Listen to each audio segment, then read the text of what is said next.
Baik, baik. Mari kita mulai. Bagaimana jika Anda adalah magnet keberlimpahan? Ada sebuah kondisi bernama your ideal life yang sudah menunggu Anda untuk Anda akses sehingga Anda akan bisa merubah kondisi apapun yang sedang Anda alami. Perkenalkan, nama saya Rahmat Barus MBA. Saya seorang Certified Facilitator Law Attraction, Master Praktisi Neuro Linguistic Programming, serta fasilitator di Book Club Berkembang Bersama. Ya, akan Anda sukai selama 45 menit sampai 1 jam ke depan adalah kita akan menggali sebuah cara pandang yang menurut cara pandang saya, cara pandang ini yang bernama quantum jumping ini adalah level kedua setelah law attraction. Karena begitu banyak orang-orang di luar sana sedang berfungsi dari melihat dirinya salah, melihat dirinya kurang, dan ingin merubah kehidupannya. Nah, yang membedakan quantum jumping versi saya dengan versi modalitas-modalitas lainnya adalah ada satu perbedaan yang cukup mencolok yang saya lakukan, yaitu saya tidak meminta teman-teman nanti kalau bermain-main bersama saya dalam quantum jumping adalah Anda sedang melihat ada yang salah dengan diri Anda dan kemudian Anda ingin mengubahnya karena Anda tidak Dua suka kali dengan lipat tuh ya. kondisi yang Sekarang sedang dua kali. karena saat Anda ingin merubah kehidupan Anda dari cara pandang ada yang salah dengan diriku, aku tidak mau mengalami kondisi seperti ini dan aku ingin mengubahnya, apa yang terjadi? Anda akan menarik kondisi yang sama. Ini dikenal dengan istilah energi. Em, kita tidak mendapatkan apa yang kita inginkan, melainkan kita mendapatkan apa yang kita pancarkan. Sudah saya siapkan PDF Quantum Jumping, nanti akan saya upload di Berkembang Bersama dan Anda bisa akses di berkembangbersama.com. Oke, bagaimana? Kenapa saya ingin membahas mengenai Quantum Jumping ini? Karena dari pengalaman saya pribadi, baik dari pengalaman klien-klien yang saya fasilitasi. Dari pengalaman saya pribadi adalah,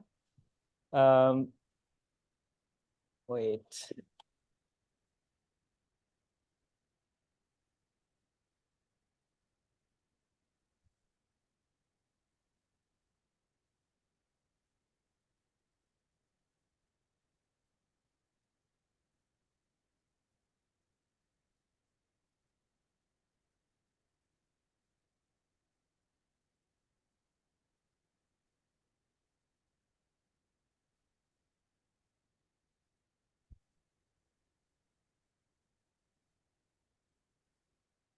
dari pengalaman pribadi saya adalah, wait,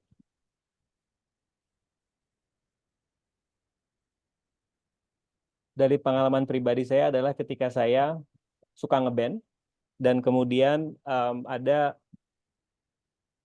kesadaran saya mengatakan bagaimana saya mempunyai definisi, bagaimana saya tidak mempunyai definisi yang kaku mengenai siapa diri saya.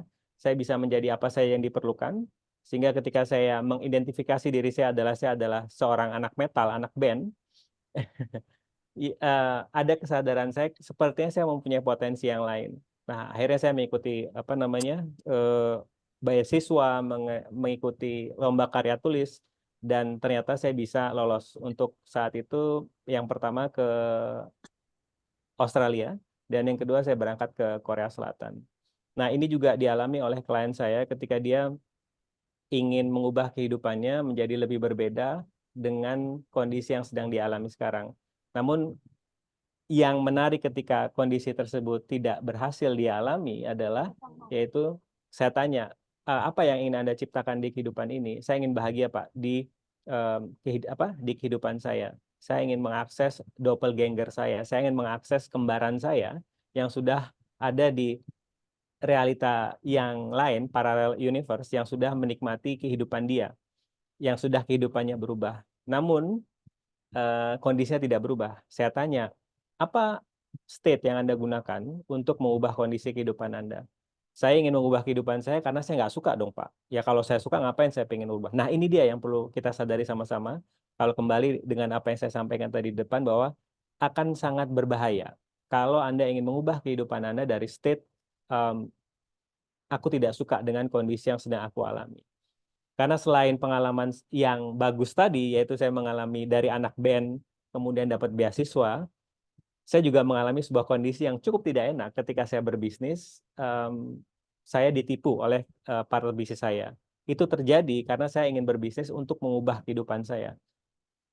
Dari state saya tidak suka dengan kondisi sekarang. Saya ingin berbisnis karena saya ingin diakui oleh orang-orang kalau saya jago berbisnis. Yang terjadi apa?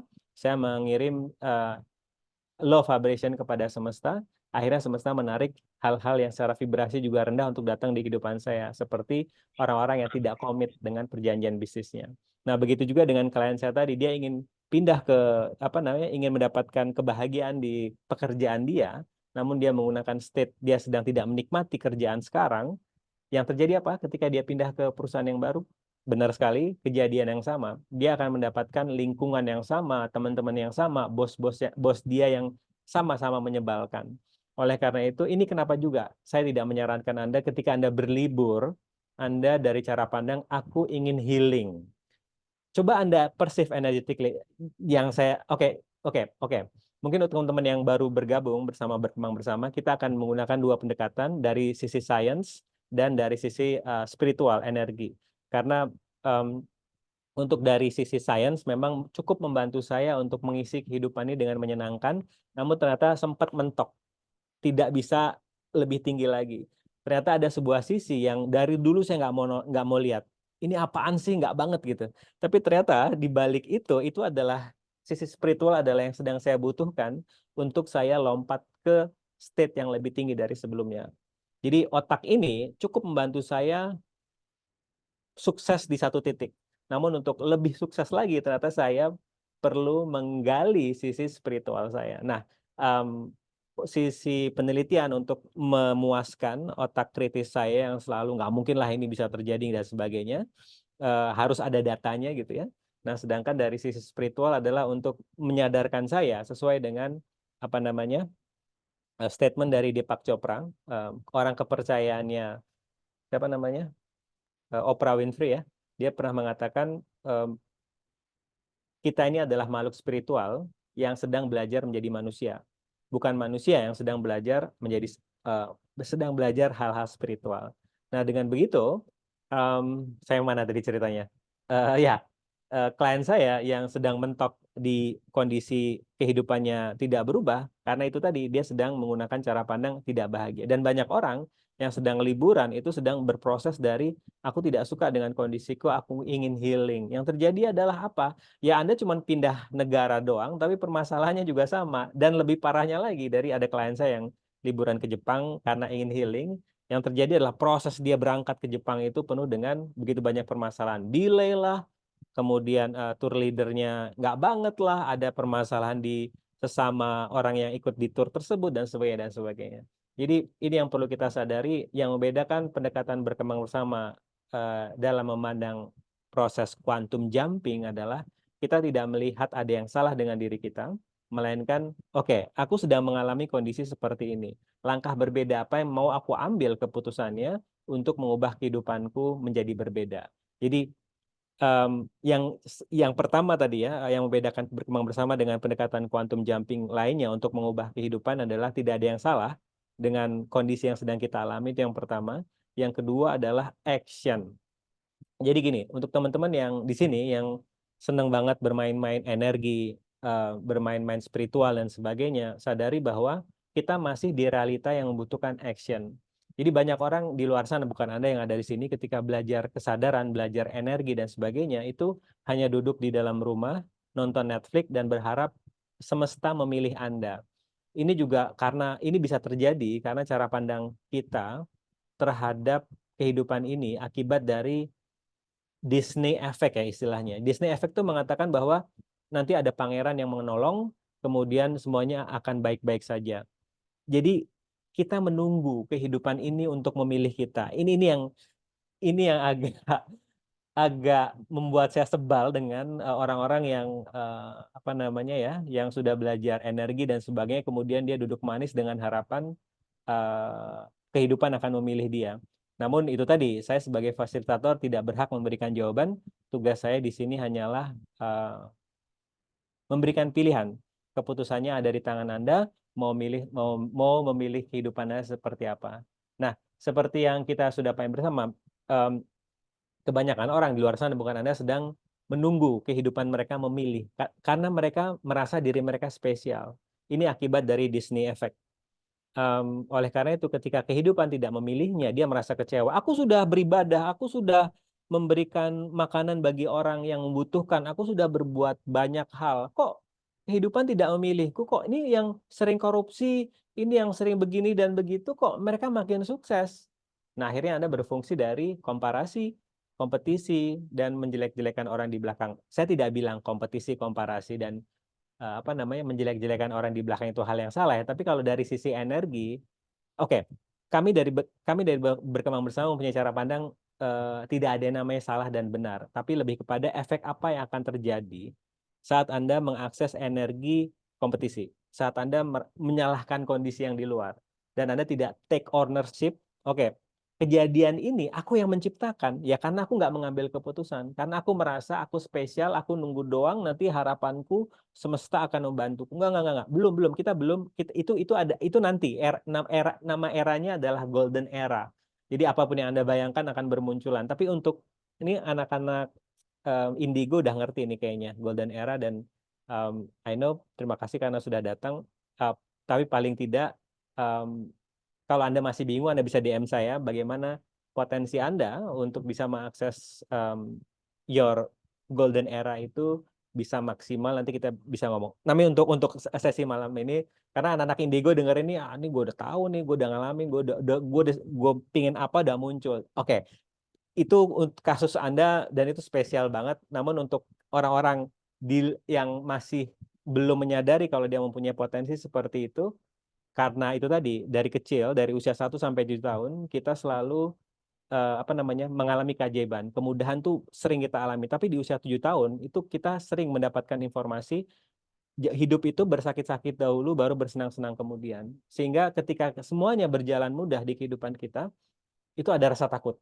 Kayaknya ada yang salah deh denganku. Kok semuanya berjalan lancar di kehidupan ini? Akhirnya potensi keajaiban Anda itu Anda matikan karena Anda merasa kalau kehidupanku selalu penuh dengan keajaiban, ada yang salah denganku, aku freak, aku aneh, dan aku nggak banget.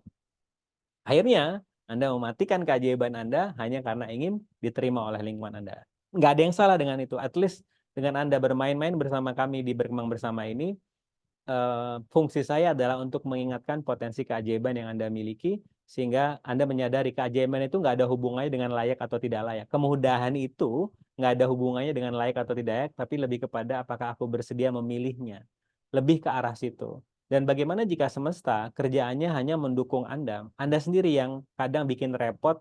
Aku kan belum bertapa 1000 hari di bawah air terjun. Aku belum memberikan makan kepada anak miskin selama 100 hari. Aku kan belum puasa mutih selama 700 hari dan sebagainya. Kok semesta mendukungku sih? Emang siapa aku? Dan akhirnya semuanya berhenti. Semesta juga bingung. Ini orang ya, mau gue berikan kemudahan ribet amat gitu. Ini yang saya alami dulu. Karena saya sedikit cerita mengenai diri saya. Siapa sih saya? Saya Rahmat Barus. Udah tahu kali ya. Gue pakai cerita lagi. Jadi dari dulu waktu hidup saya dari kecil sudah sendiri. Apa namanya waktu SMP saya dikirim ke boarding school, dan kemudian selama di boarding school tersebut untuk memudahkan saya survival, untuk tidak dibully oleh kakak kelas saya sering berbicara dengan diri saya sendiri. Kedengarannya aneh, tapi nggak tahu. Ketika saya sering berbicara dengan diri saya sendiri, saya seperti dilindungi. Oh, ternyata saya punya skill, yaitu saya men-channel sebuah entitas bernama Collective Soul. Jadi Collective Soul inilah yang selalu melindungi saya ketika saya kecil dulu SMP, kemudian SMA dan kuliah begitu banyak. SMA aja saya mendapatkan keajaiban seperti ketika pulang dari Jogja ke Jambi naik bis, saya moto ada sebuah kecelakaan, dan foto itu saya kirim ke apa namanya sebuah surat kabar, dan saya memenangi kamera digital saat itu, Fuji Fine Pick yang pertama kali. Kemudian ketika saya S1, saya apa namanya daftar beasiswa dan saya berhasil berangkat ke Australia saat itu. Nah, ketika saya melanjutkan ke ITB, saya ikut lomba tulis dan berhasil tembus ke Korea Selatan saat itu. Nah, ketika selesai S2, keajaiban terhenti. Banyak masalah yang berdatangan.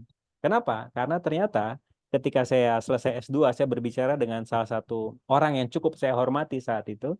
Dia mengatakan, kamu kalau mengalami keajaiban seperti ini, nanti kamu akan diminta loh semuanya di akhir. Apa nggak takut? Saya dengar itu gitu ya. Karena ini orang cukup saya hormati, dan dia beranggapan nggak bisa, kehidupan itu harus bersakit-sakit dahulu baru bersenang-senang kemudian. Kalau semuanya hidup itu lancar, kamu pasti ada yang salah dengan dirimu. Nah, ini orang apa namanya penghargaannya udah banyak, dan kemudian apa namanya pinter lah gitu. Nah, karena saya hormati, akhirnya saya nggak percaya, nggak apa menutup potensi saya, dan akhirnya saya seperti manusia kebanyakan yang mempunyai cara pandang ya hidup itu harus bersakit-sakit dahulu. Kemudian tidak ada yang namanya keajaiban, harus dari kesusahan. Nah, di sini quantum jumping adalah untuk mengingatkan kembali apa namanya? Oh, kenapa quantum jumping ini cocok dengan berkembang bersama? Karena quantum jumping ini sebenarnya Anda lompat ke diri Anda di another reality, para realita lainnya yang mempunyai wisdom, yang mempunyai kebijaksanaan. Artinya Anda bukan meminta kepada sesuatu yang ada di luar, tapi ke Anda sendiri, sisi Anda lain. Jadi gini, ada sebuah cara pandang realita yang sedang kita alami itu terjadi di tujuh realita yang di saat yang bersamaan. Cerita yang saya ceritakan di meditasi kemarin, ketika saya diajak sama teman-teman saya untuk makan siang, nongkrong, di antara satu mata kuliah ke mata kuliah yang lain, kebetulan ada dosen yang nggak datang, akhirnya ada satu mata kuliah kosong. eh, Ketika ada yang ngajakin saya makan, makan yuk, kita nongkrong aja gitu. Perut saya kebetulan saya itu lagi nggak enak. Kemudian saya bilang kepada mereka, nggak deh, kalian aja. Ah, belagu lu, sombong lu. Mau ke perpus ya? Saya memang mau ke perpus karena mau ngerjain sesuatu yang belum saya kerjakan gitu. Akhirnya ya udah, saya memilih untuk dibully sama teman-teman saya, dan saya memilih untuk ke perpus aja ngerjain. Nah, saat saya naik ke perpus itu, saya ngeliat pengumuman pertukaran pemuda Indonesia Australia. Saya ikut kirim apa namanya? Kirim pendaftarannya, dan kemudian beberapa hari kemudian saya ikut seleksinya. Nah, itu nggak akan terjadi ketika saya mengambil sebuah keputusan ketika dipanggil sama teman saya, yuk nongkrong yuk. Ayo nongkrong. Saya ikutan mereka nongkrong. Kenapa? Karena esok harinya ketika saya ke perpus itu, pengumuman itu sudah nggak ada. Jadi ini yang dimaksud dengan parallel universe. Jadi keputusan yang kita ambil itu banyak cabangnya. Jadi em, ya itu kenapa Anda ketika sudah belajar kesadaran, ketika Anda diajak teman Anda nongkrong misalnya, coba cek dulu di dalam kesadaran Anda. Kalau aku ambil keputusan untuk ikut dengan nongkrong dengan teman-temanku ini, apakah akan membuat kehidupanku berbeda? Kenapa Anda menggunakan pertanyaan ini? Untuk mengakses um, uh, Anda di parallel universe lainnya yang sudah mengalami atau lebih bijak dibandingkan state Anda yang sekarang.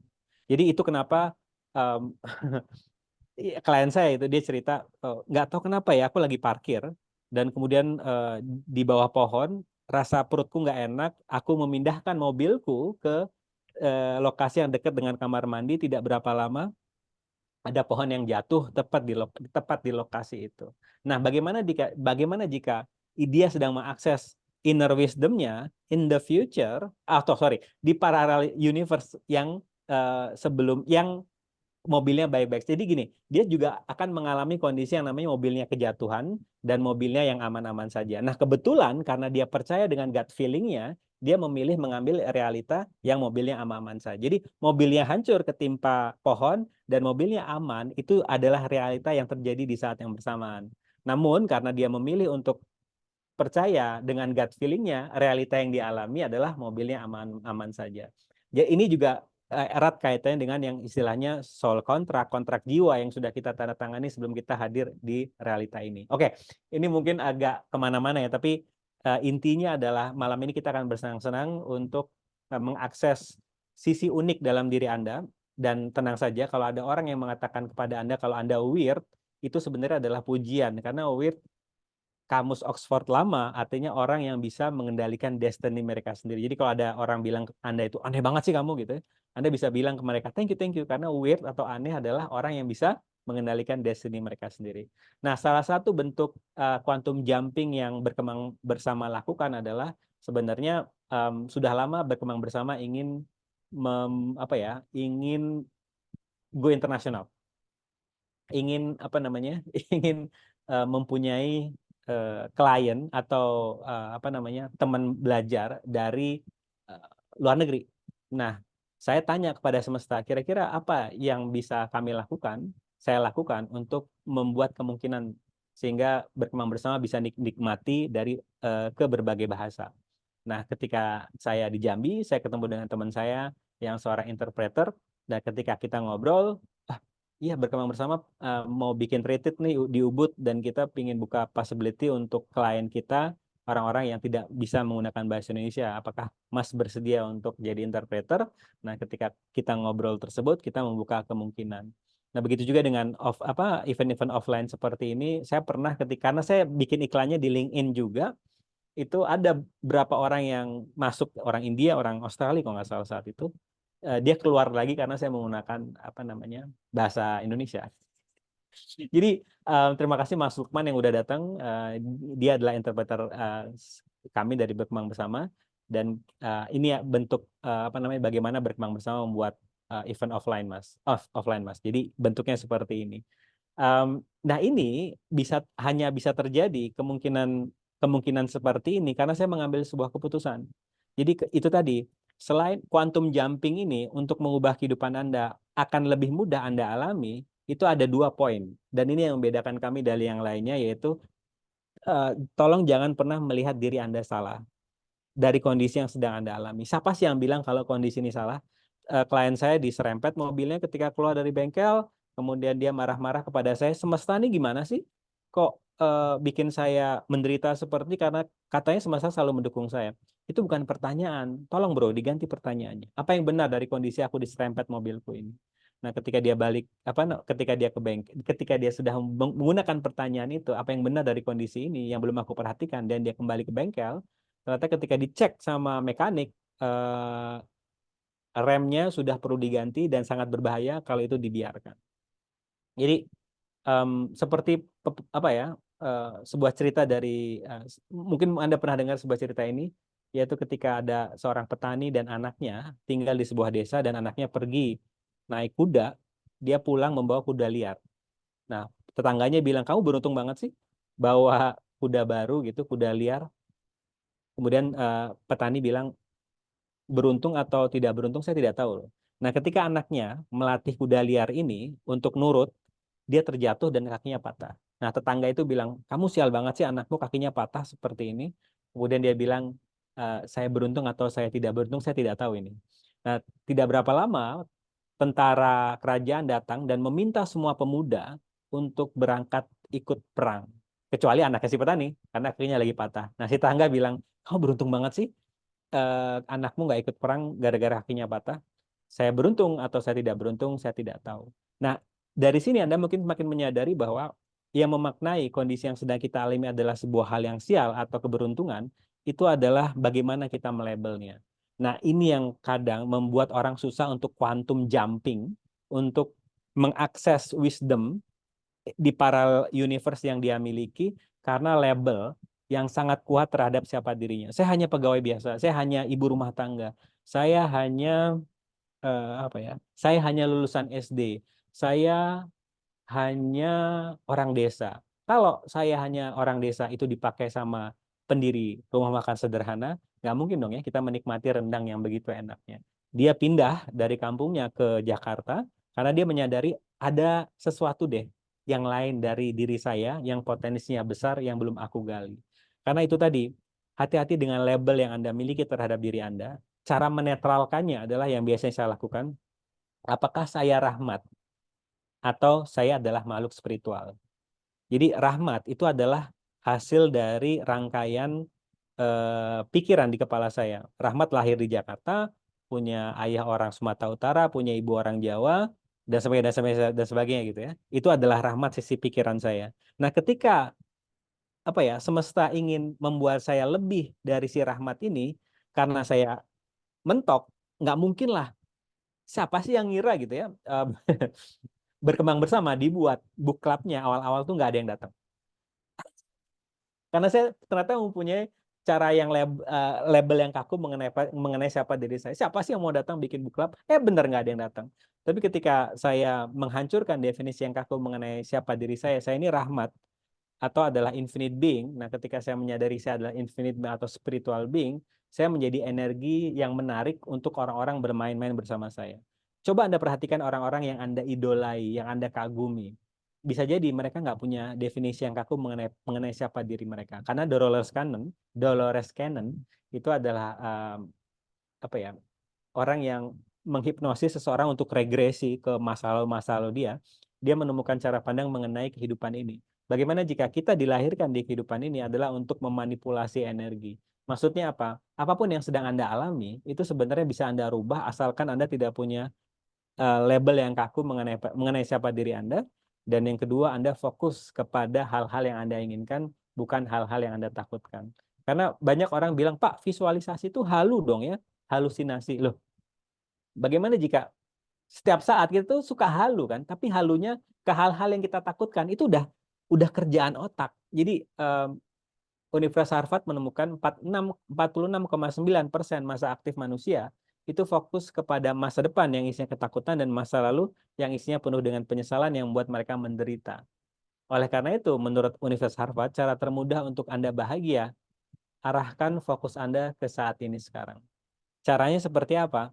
Kalau cara pendekatan meditasi nanti akan kita sampai nggak ya meditasi hari ini ya? Kalau nggak sampai nanti akan saya kasih link Spotify yang kemarin kita lakukan. Sebenarnya dari sisi meditasi untuk mengarahkan fokus Anda ke saat ini sekarang, arahkan ujung lidah Anda ke dinding mulut Anda. Coba Anda lakukan sekarang. Ya, itu Bisa. seperti gimana? Ya, itu seperti mengarahkan fokus Anda ke saat ini sekarang. Tarikan nafas, kemudian lidah yang taruh ke atas, itu mengarahkan fokus kita ke saat ini sekarang. Karena menurut Universitas Harvard, cara termudah untuk bahagia adalah mengarahkan fokus kita ke saat ini sekarang. Baik, ini adalah pembuka dari saya mengenai apa itu quantum jumping dan nanti akan kita bahas bagaimana cara kita bisa mengakses quantum jumping untuk mengubah kondisi apapun yang sedang Anda alami. Baik, ada kesadaran apa yang muncul? Saya lihat dulu pertanyaan ini. Ada, Pak. Ya, silakan. Bentar dulu, bentar. Ya. Bapak pas sekarang turun berat badan, saya baru nyadar kayak ini deh, Pak. Mecin, Pak. Medan Cina. Mecin. Medan Cina. Saya pikir Bapak mas-mas Bandung gitu, mas-mas Jawa. Udahlah. Pak gini, Pak. Kan dari Bapak bilang paralel. Ya. Berarti secara kesimpulan tindakan kita akan mempengaruhi dunia paralel yang lain dong. Secara tidak langsung gitu.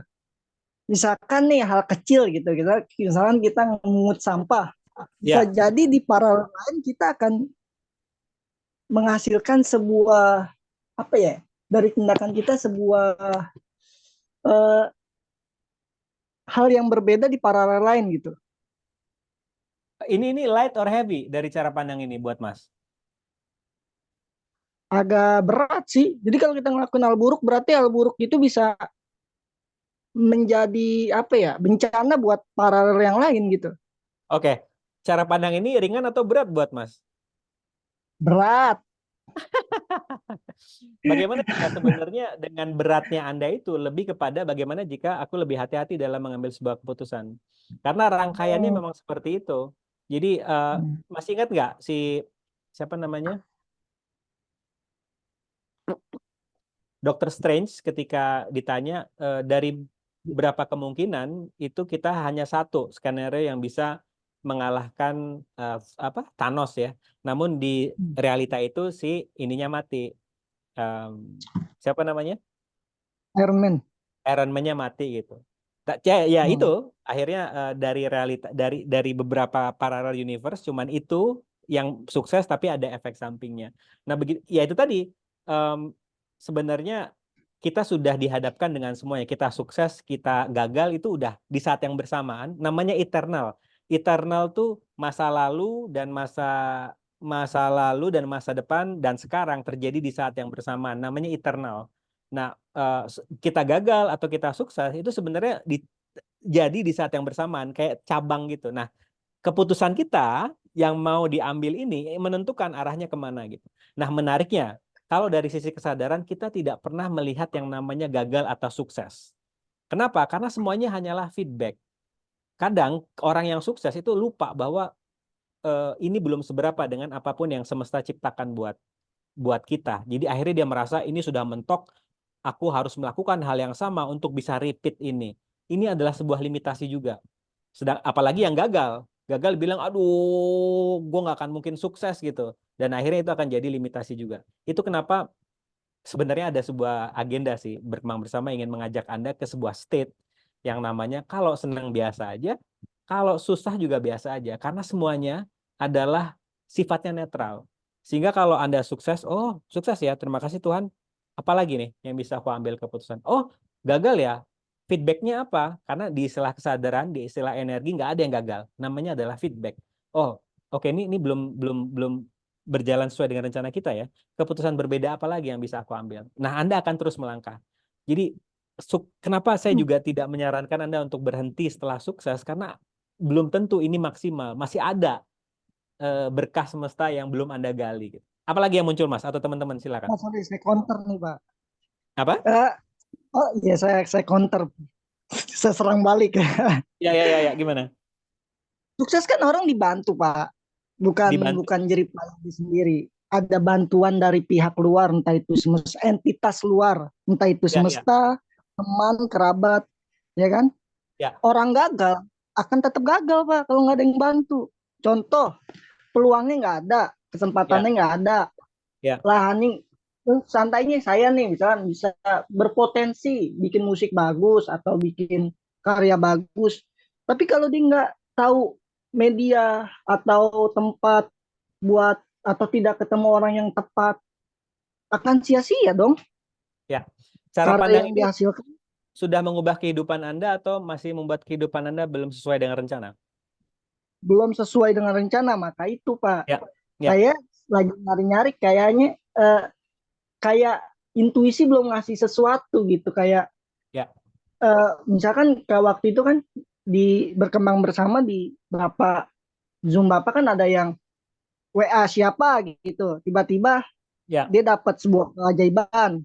Jujur Ya. Pak, saya dapat keajaiban Pak kadang. Ya. Cuman yang apa ya, yang nggak berasa di saya gitu. Ya. Saya Hmm. keajaiban-keajaiban sepele, Ya. keajaiban besar seolah-olah susah gitu. Seolah-olah Ya. kayak ada gerbang penutup yang saya harus buka pakai apa gitu. Saya nggak tahu gitu. Siap.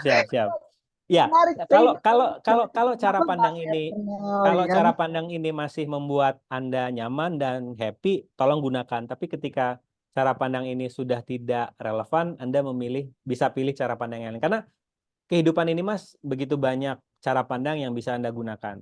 Jadi ini menarik banget dengan apa yang Anda katakan tadi. Jadi sebenarnya saya ingin keluar negeri saat itu waktu saya kuliah S1.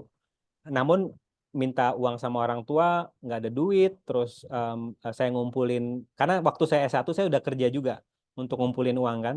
Aduh uangnya belum cukup, luar negeri berapa ya biayanya? Terus saya mikir-mikir, pertama saya marah kepada semesta.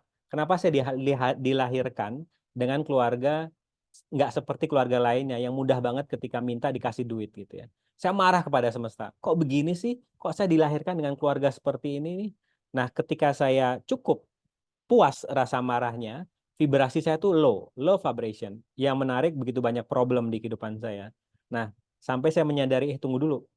Bagaimana jika langkah kecil apa yang bisa aku ambil untuk aku bisa berangkat ke luar negeri dibayar oleh pemerintah?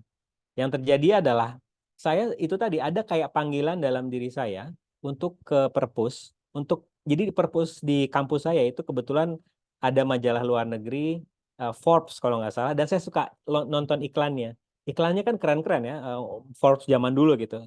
Eh, Nah itu saya rutin saya lakukan. Eh, yang mana akhirnya semesta kayak mungkin kasihan yang lihat saya ini si Rahmat nih apa namanya kasihan amat ya.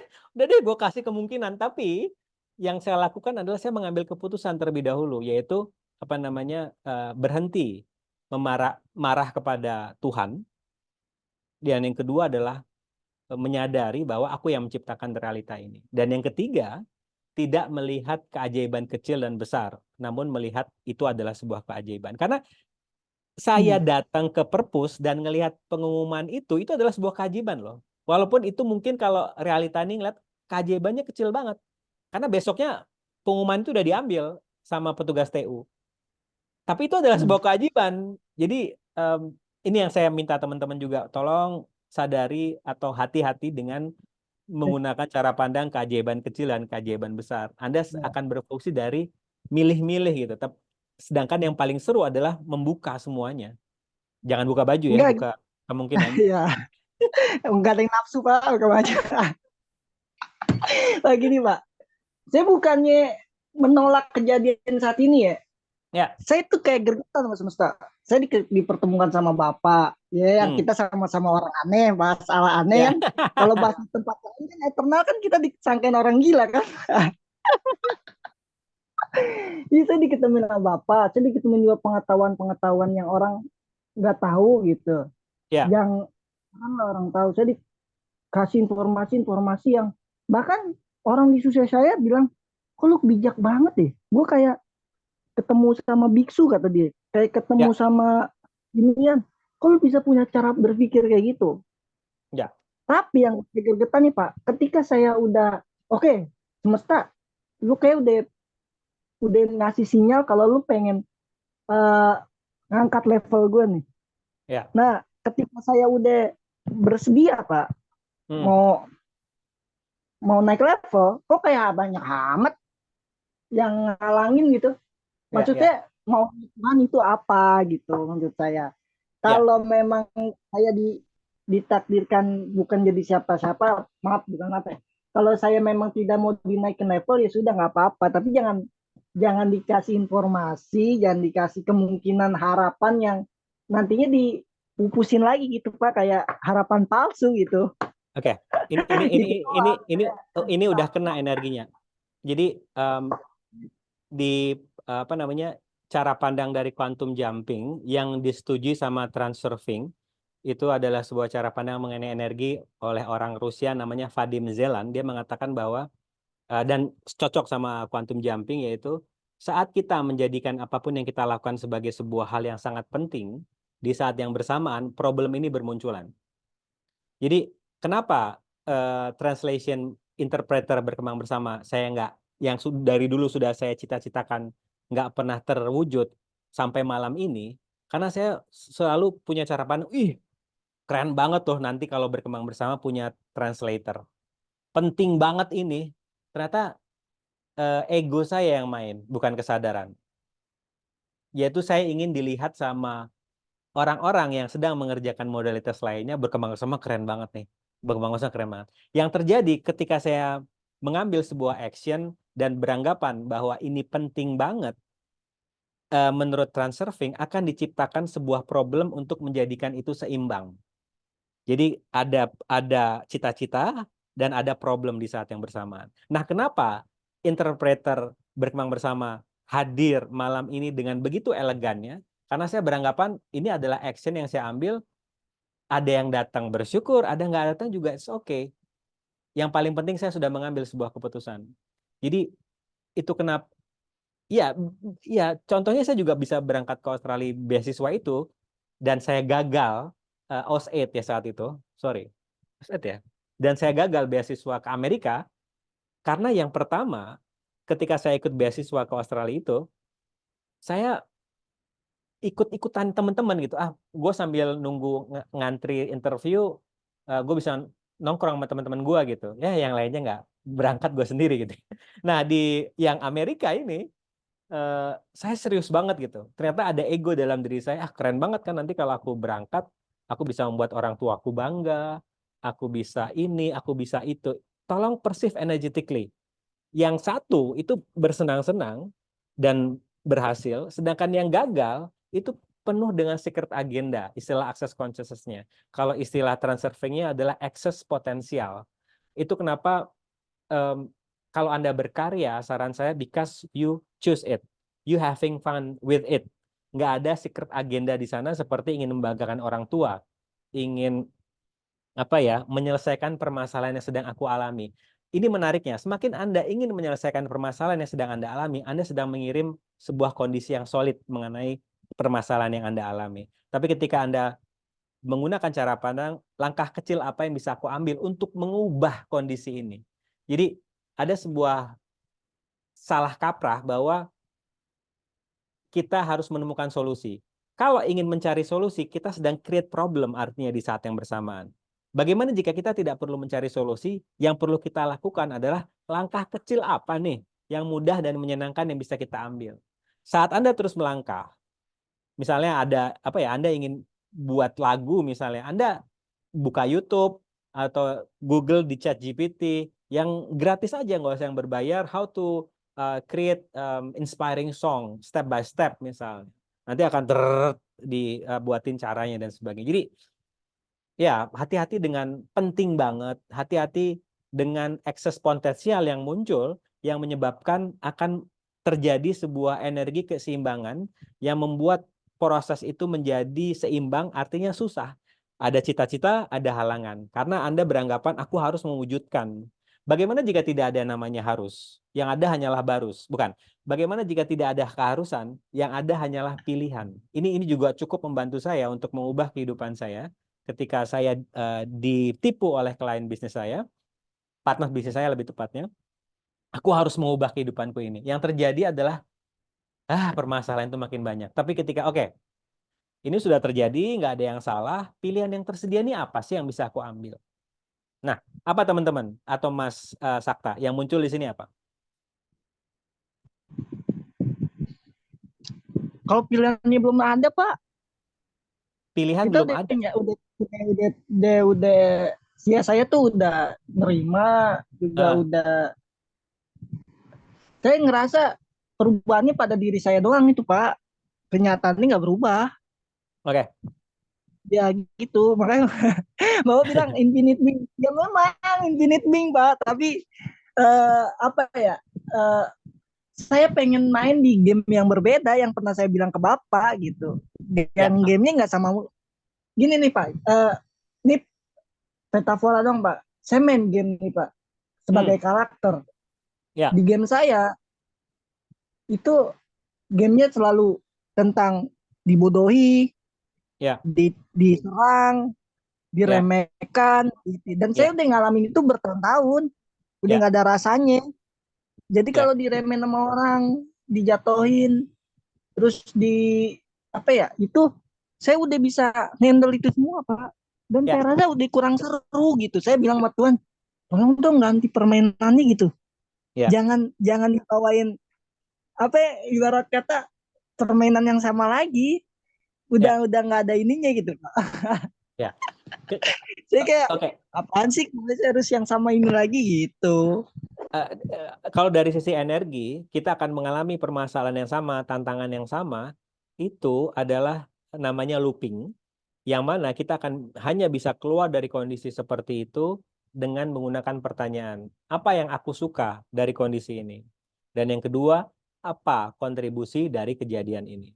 Karena kalau kita tidak melihat, jadi gini, yang menariknya dari sisi energi adalah sampai membuat kita sadar apa yang sampai membuat kita sadar kalau kita yang menciptakan kondisi ini. Ini apa ya?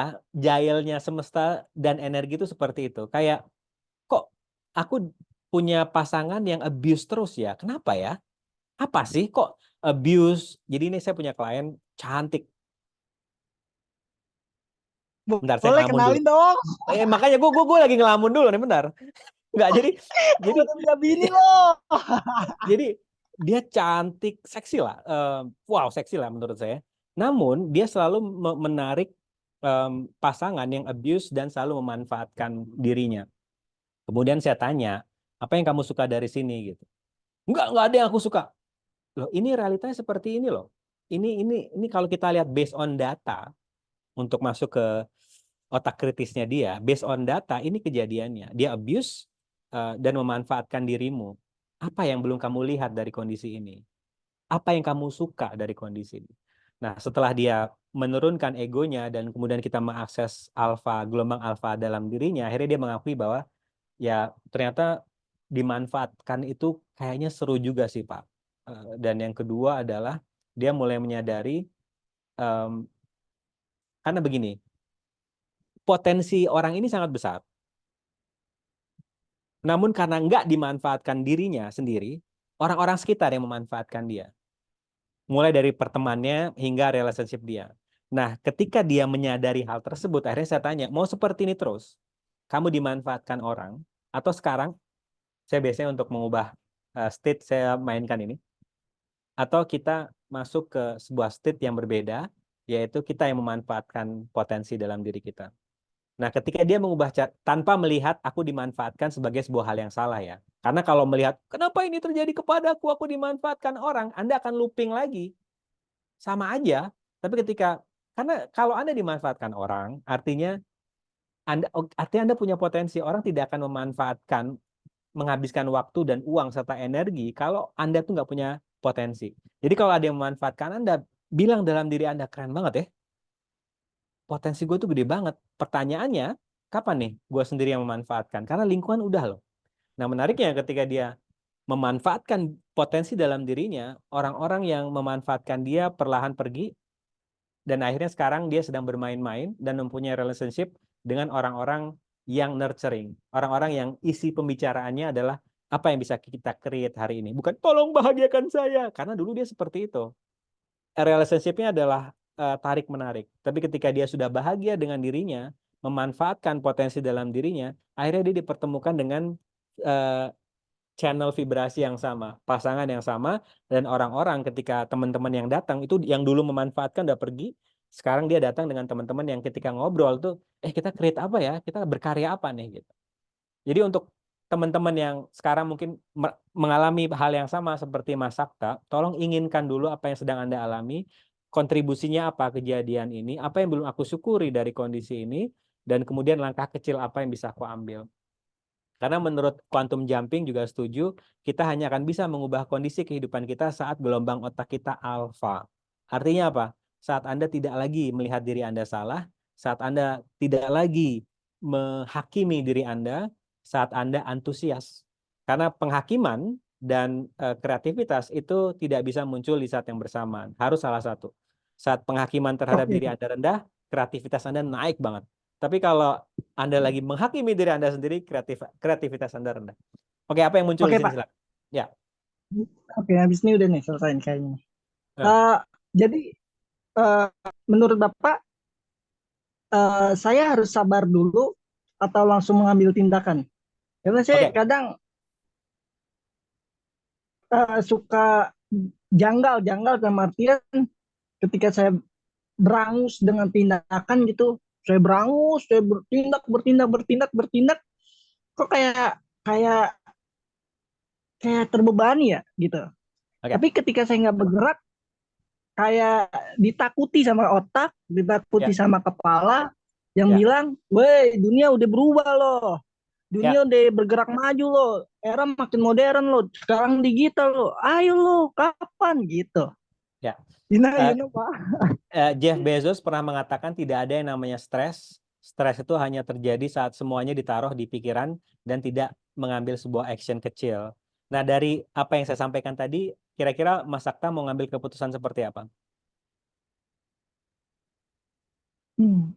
Nerusin ini saya sih, proyek-proyek yang saya bikin, Ya, lebih lagi saya nerus. ya. Dan Cuman di kayak, saya yang munculnya hmm, adalah apa ya? Anda berkarya buat Anda ya, bukan untuk Anda memang, tunjukkan kepada orang lain. nah, Itu yang paling seru di situ Mas Sakta. Ini yang saya sadari juga ketika saya buat podcast dan sebagainya, ketika saya ingin mendapatkan validasi dari orang lain, saya tidak menikmati dalam berkarya. Tapi ketika saya berkarya karena itu menyenangkan buat eh, saya konsisten dalam berkarya, I'm having fun, dan ternyata efek sampingnya orang-orang DM ke saya, terima kasih ya Pak, saya kasih ke teman saya dan dia tidak jadi bunuh diri dan sebagainya. Yang dulunya saya tuh lompat banget ke situ. Saya pingin bermanfaat bagi orang lain. Saya pingin membuat orang lain itu bahagia dan sebagainya. Tapi saya sendiri nggak bahagia dalam berkarya gitu.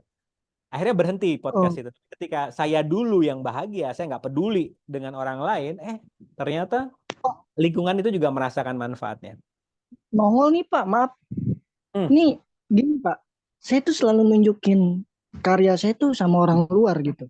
hmm, Saya nggak mau orang kenal kenal pernah kenal saya kecil, ya, orang di lingkungan kampung saya kenal kecil tahu apa yang saya bikin gitu. ya, Tapi Pak, kejadiannya ketika saya memperkenalkan karya saya keluar hmm, di luar lingkungan saya tuh kayak jatuhnya boncos mulu Pak. ya, Kayak jatuhnya ya apa ya, ibarat kata rugi, hancur lagi gitu. Tapi maksud saya mungkin nggak sih Pak kalau saya kenalin ke lingkungan saya gitu karya oke. saya. Ini menarik nih. Ini juga dialami oleh klien saya yang ingin terkenal. Namun dalam usahanya ingin terkenal, dia nggak dikenal-kenal. Akhirnya saya tanya, bagaimana jika bukan terkenal yang paling penting, tapi sudah sejauh mana kamu mengenal dirimu sendiri? Nah, ketika dia merubah cara pandangnya, yang paling penting adalah aku mengenal diriku sendiri, dia semakin dikenal oleh orang banyak. Itu paradoksnya di sini ya. Jadi, em, bagaimana jika Mas Sakta dan teman-teman ini juga tolong pertimbangkan itu. Bagaimana jika satu-satunya yang perlu menikmati karya Anda adalah diri Anda. Dan ini diakui oleh eh, Rubin. Jadi saya lupa nama depannya. Rick Rubin. Rick Rubin ini adalah produsernya Beyonce.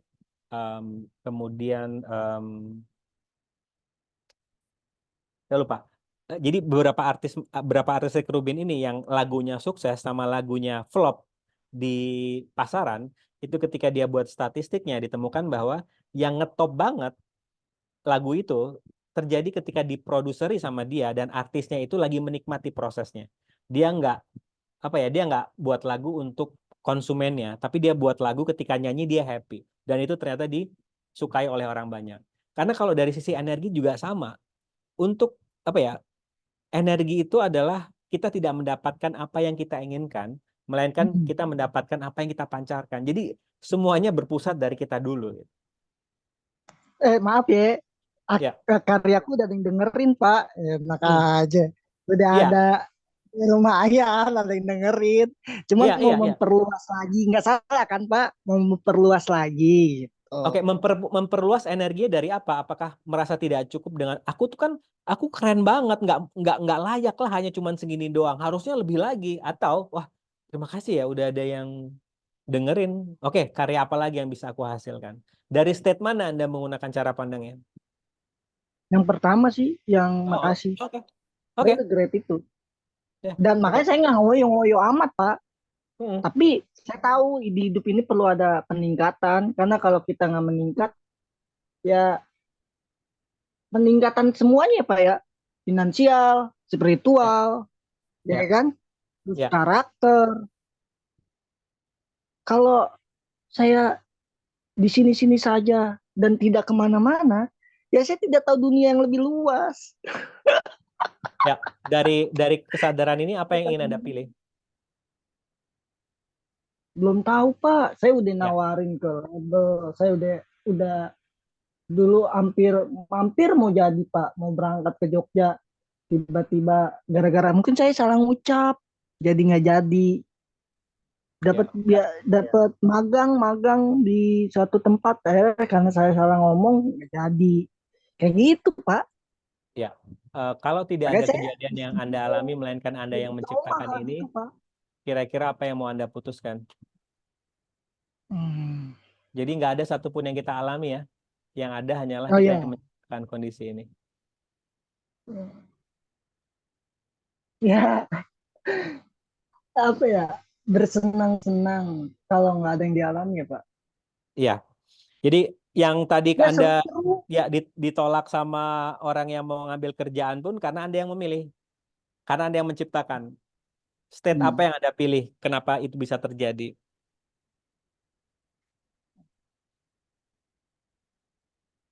Mungkin karena saya sering meragukan diri sendiri kali ya. Ya, ya. Jadi tidak ada yang salah ya Jadi, dengan kita meragukan diri kita, namun realitanya ada seperti ini. Jadi saya juga ini bagus banget Mas Sakta kesadarannya buat teman-teman di sini. kita tidak mengalami kita tidak ada namanya aku yang mengalami, melainkan aku yang menciptakan. Nah, Mas Saufan Sorry, sendiri sorry Pak, bukan maksud motong. hmm, Tapi Pak, itu kan udah naluri ya Pak, ngeraguin diri. Kadang sulit dihilangin gitu. Contoh nih, ya, misalkan saya mau interview gitu. Di dalam dari rumah tuh sudah dibilang, wah gue pasti bisa, gue pasti bisa. Pas sudah sampai sono, ya yeah, melempem. ya, Apa yang saya Anda kan yang hilang. menciptakan itu kan, Iya bukan benar. bukan yang mewawancarai kan? Iya benar benar. Iya. Oke, ada Tapi lagi yang sering pengen di shifting energinya? ada. Thank you Pak. Sami-sami. Apa yang muncul dari percakapan tadi mengenai quantum jumping, dari kondisi kita belum berhasil, dan kemudian kita berfungsi dari melihat ada yang salah dari kehidupan kita, dan akhirnya kondisinya tidak berubah. Tapi ketika kita melihat, oke, ini sudah terjadi, bagaimana jika ada kontribusi dari sebuah kejadian ini? Kira-kira keputusan apa yang mau aku ambil? Karena itu adalah dua vibrasi yang berbeda. Nah, quantum jumping for beginner adalah fungsinya untuk meng-unleash your potential. Maksudnya apa? Jadi bagaimana jika, dan ini kalau nggak salah ada sebuah penelitian yang menemukan bahwa em, dari Dr. Joe Dispenza itu mengatakan kita mempunyai pikiran 6.000 pikiran dalam satu hari, dan 9 sorry 90 sorry 90% sorry kita mempunyai pikiran 6.000 pikiran dalam satu hari, mayoritas pikiran isinya ketakutan, dan 90% adalah ulangan di hari kemarin. Jadi artinya apa? Kalau di hari kemarin kita sudah mikirin ketakutan, dan kemudian hari ini yang kebanyakan pikiran itu adalah ulangan di hari kemarin, dapat dipastikan hari ini kita akan stres. Oleh karena itu kenapa perlu namanya sebuah keputusan untuk mengubah kondisi yang sedang Anda alami. Apa? Coba cari segala cara, komitmen untuk bersahabat dengan pikiran Anda. Cara yang paling mudah adalah gratitude journal, jalan pagi, yang ini disarankan oleh ahli neuroscientist namanya Andrew Huberman, mengatakan bahwa itu kenapa orang-orang seperti zombie berangkat kerja, bangun tidur, berangkat kerja, pulang dari kerja, tidur lagi. Cuman begitu saja siklusnya. Dan itu nggak salah juga. Tapi itu tadi kita akan bergerak dari problem solver, yang mana adalah berkaitan otak kita yang mayoritas berfungsi. Karena otak kita diciptakan untuk menciptakan skenario yang isinya penuh dengan ketakutan. Itu kerjaan otak kita. Dan itu nggak salah juga, tapi sudah dari sononya. Supaya kita bertahan hidup dari serangan binatang buas dan tanaman beracun di nenek moyang kita, otak kita selalu melihat yang salah dari sebuah skenario kehidupan. Itu saja kerjaan otak kita. Nah, sekarang di era tanaman beracun sudah dikit, binatang buas juga sudah berkurang, yang muncul adalah kita selalu curiga akan kehidupan ini, yang mana kita selalu merancang kegagalan di kehidupan kita. Itu yang dinamakan halusinasi. Halusinasi atau visualisasi yang kita lakukan itu biasanya isinya penuh dengan ketakutan, karena itu adalah kerjaan otak. Oleh karena itu saran saya, naikkan vibrasi Anda ke level yang berikutnya, yaitu infinite being, yang halusinasi atau visualisasi berdasarkan apa yang aku inginkan terjadi di kehidupanku, dan langkah kecil apa yang bisa aku ambil. Apa yang membedakan halusinasi dari otak dan visualisasi dari pikiran? Halusinasi dari otak biasanya isinya penuh dengan ketakutan yang membuat level stres Anda tinggi. Sedangkan visualisasi dari kesadaran itu membuat Anda antusias dalam mengambil sebuah keputusan. Klien saya ingin membuat bisnis catering, dia bingung nggak punya modal, namun dia yakin kalau ini menyenangkan buat dia, akhirnya dia mengambil sebuah keputusan untuk datang melihat survei ke toko peralatan masak. Nah, ketika dia survei di sana, dia ketemu dengan teman lamanya, dan akhirnya mereka kerjasama untuk membuat usaha catering karena temannya punya modal, dia punya skill. Nah, bagaimana ini adalah sebuah quantum jumping yang klien saya sadari dan ambil keputusannya, sebuah keputusan kecil, hanya survei saja, tapi semesta ngelihat dan apa ya, mengaknowledge, mengapresiasi keputusan kecil dia untuk membuat uh, realitanya benar-benar menjadi kenyataan dengan didatangkan partner bisnisnya itu. Jadi action itu menarik ya, apalagi actionnya berdasarkan rasa antusias. Apa yang akan bermunculan ya hari ini? Saya berbicara dengan Mas Lukman, interpreter, juga bilang, apa yang akan bermunculan ya nanti di kelas ini gitu. Karena saya nggak tahu apa yang bakal terjadi. Namun yang saya tahu adalah saya sedang bersenang-senang menjadi space buat Anda. Istilah quantum jumpingnya itu be holding the space for you. gitu. Oke, dari sini kesadaran apa yang muncul sebelum kita masuk ke slide yang berikutnya? Malam, Pak. Halo, Wen. Bapak, ini sebenarnya aku mau tanya gara-gara intronya Bapak tadi sih, Ya, masalah indigo. Aku ya. mau tanya antara channeling, indigo, dan apa lagi ya? Paralel. Hmm, Eh, karena ini aku lagi diem dan mencoba mencerna dari seminggu kemarin kan Pak, ya, dari yang kejadian anakku itu. ya. Sampai di titik tadi aku itu ngobrol sama Kak Santi sama C Pauline gitu kan. Hmm, hmm, Nah, mungkin waktu aku lagi ngebars eh portal anakkunya terbuka, hmm. dan mungkin dia lagi nggak tahu itu space karena selama ini mungkin dia belum tahu ya, oh ini space-nya aku gitu, terus Ya, kondisi gelombang otaknya juga dia lagi low gitu kan, dan kebetulan dia sendiri juga memang indigo dari kecil kan Pak. ya. Apa sebenarnya ada sedikit kekhawatiran gitu loh Pak, karena kalau aku memaksakan, masih ada lah Pak, aku takutnya kalau aku bars, karena kemarin kebetulan aku ngebarsnya di Malang, Ya, anakku di Madura juga kemasukan lagi gitu kan, sampai ya, sama ayahnya itu diruqyah gitu kan.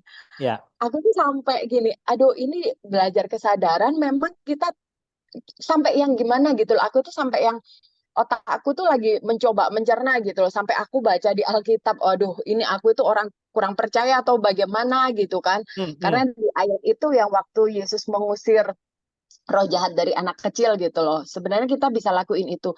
Cuma kan mungkinnya aku juga kurang percaya dengan diriku karena aku merasa bahwa aku belum cukup nih untuk menangani ini dan ini belum pernah kejadian dan aku belum pernah tahu gitu kan. Tapi kok semesta bercandanya seru banget ya. Ah, Eh, keren. Ya, kayak kayak hal yang aku nggak tahu, yang nggak pernah terjadi, mungkin juga belum dialamin orang lain, kok terjadinya di aku gitu. Ada sih Pak rasa kayak gini. Makanya waktu hari Jumat kemarin aku nggak tanya, nggak apa, aku masih nyoba nyerna gitu. Mungkin orang berpikir aku halu, kemasukannya kayak gimana. Jadi anaknya aku tuh dia dia tahu ada itu mau masuk. Kenapa cuma pas waktu hari itu aja yang habis dibars dia kayak kecolongan gitu loh. Terus kenapa juga yang jadi pertanyaanku waktu aku ngebar, padahal kan ini udah terpisah laut gitu kan Pak ya. Aku di Malang, dia di Pamekasan. Kok kok masih nyambung gitu. Nah, itu yang mau aku tanyain. Kalau kesadaran dari akunya sih mungkin kayak pondasinya di akunya lebih di ini ya Pak ya, dari agama, iman dan segala macamnya gitu. Itu sih Pak. Thank you Pak. oke, thank you, Wen. Maaf ya, saya sambil fasilitasi ada yang lagi dapat panic attack ini. Em, oke, oke. Jadi apa yang Weni katakan tadi, yang saya suka, Weni itu dari apa yang kamu alami, kamu langsung mengakses your state of being. Jadi sosial apa? Soul contract kita kan udah jelas dengan agama kita, dengan budaya kita, dengan gender kita. Udah jelas Weni ya seperti ini. Dan aku suka banget kamu langsung mengakses your religion, langsung lihat buka Alkitab dan sebagainya. Karena itu state yang kita bisa alami. Sedangkan anak Anda yang indigo itu, dia sedang menjalani perjalanan kesadaran dia. Saya tidak menyarankan Anda berfungsi dari rasa kasihan. Karena kalau kita sedang melihat dia kasihan, kita sedang kirim sending apa namanya victim energi ke dia. Yang paling enak di sini, Wen, coba coba tanya, apa sih kontribusi anakku yang indigo ini mengalami ini? Apa kontribusinya buatku? Apakah membuat aku kembali membuka Alkitab? Apakah membuat aku kembali untuk mencari mencari informasi yang sebenarnya buatku, sehingga aku bisa menjadi, karena begini, kenapa saya suka ke hutan, ke kalau lari ke jalan pagi saya suka ke hutan tuh kenapa? Karena hutan nggak pernah punya penghakiman. Jadi apapun yang saya rasa pain, ya begitulah ya. kita para healer 2.0 ini ya, bangun pagi udah berusaha untuk menyembuhkan tetangga secara energetically dan sebagainya. Akhirnya saya keluar rumah, ketemu dengan taman yang nggak punya penghakiman, yang kenapa membuat saya happy? Karena ya itu tadi, tumbuhan tidak punya penghakiman, memberikan space buat saya, sehingga saya bisa mengolah jiwa saya sendiri. Nah, untuk menjadi healer 3.0 adalah tolong gunakan state-nya hutan itu. Jadi, ini nih saran aja sih, Wan, keputusan tetap dengan kamu. Kamu nggak punya penghakiman terhadap apapun kondisi yang sedang anak kamu alami. Kamu melihat ini sebagai sebuah, menarik ya, terjadi kondisi seperti ini. Apa sih kontribusinya buatku? Space apa yang aku bisa menjadi untuk mengizinkan anakku memilih ini? Ini yang aku perceive, Wan. Kondisi ini semakin terjadi karena kamu sedang menolak kondisi ini. Aku seorang ibu, aku harus menjaga dia, ini nggak boleh terjadi, aku harus melindungi dia. Semakin kuat kondisinya itu. Tapi ketika, oke, ini sudah terjadi, apa kontribusinya buatku? Dalam proses menaikkan kesadaranku, apa sih kontribusinya? Itu tadi kamu buka Alkitab, kemudian kamu baca lagi buku-buku akses atau buku-buku kesadaran yang sudah kamu pelajari. Sehingga kamu menjadi space buat anak ini. Karena yang menyebabkan klien kita nggak berubah, kalau misalnya Anda sedang berhubungan dengan klien ya, teman-teman di sini, karena kita punya penghakiman. Oh, dia belum berubah. Oh, dia sudah berubah. Itu kenapa, tolong, mencontohlah ke alam. Kenapa orang-orang yang secara energetically sensitif itu senang banget ke alam? Karena itu tadi, dia nggak punya penghakiman. Yang menyebabkan dia bisa olah jiwanya sendiri lebih mudah, dan ketika selesai berhubungan dengan alam, dia akan lebih greater. Itu kenapa salah satu pendekatan quantum jumping yang menurut saya sangat mudah, tolonglah sering-sering interaksi ke alam. Kenapa? Alam nggak punya penghakiman. Nah, di sini Wen, apa yang muncul kesadarannya? Silakan.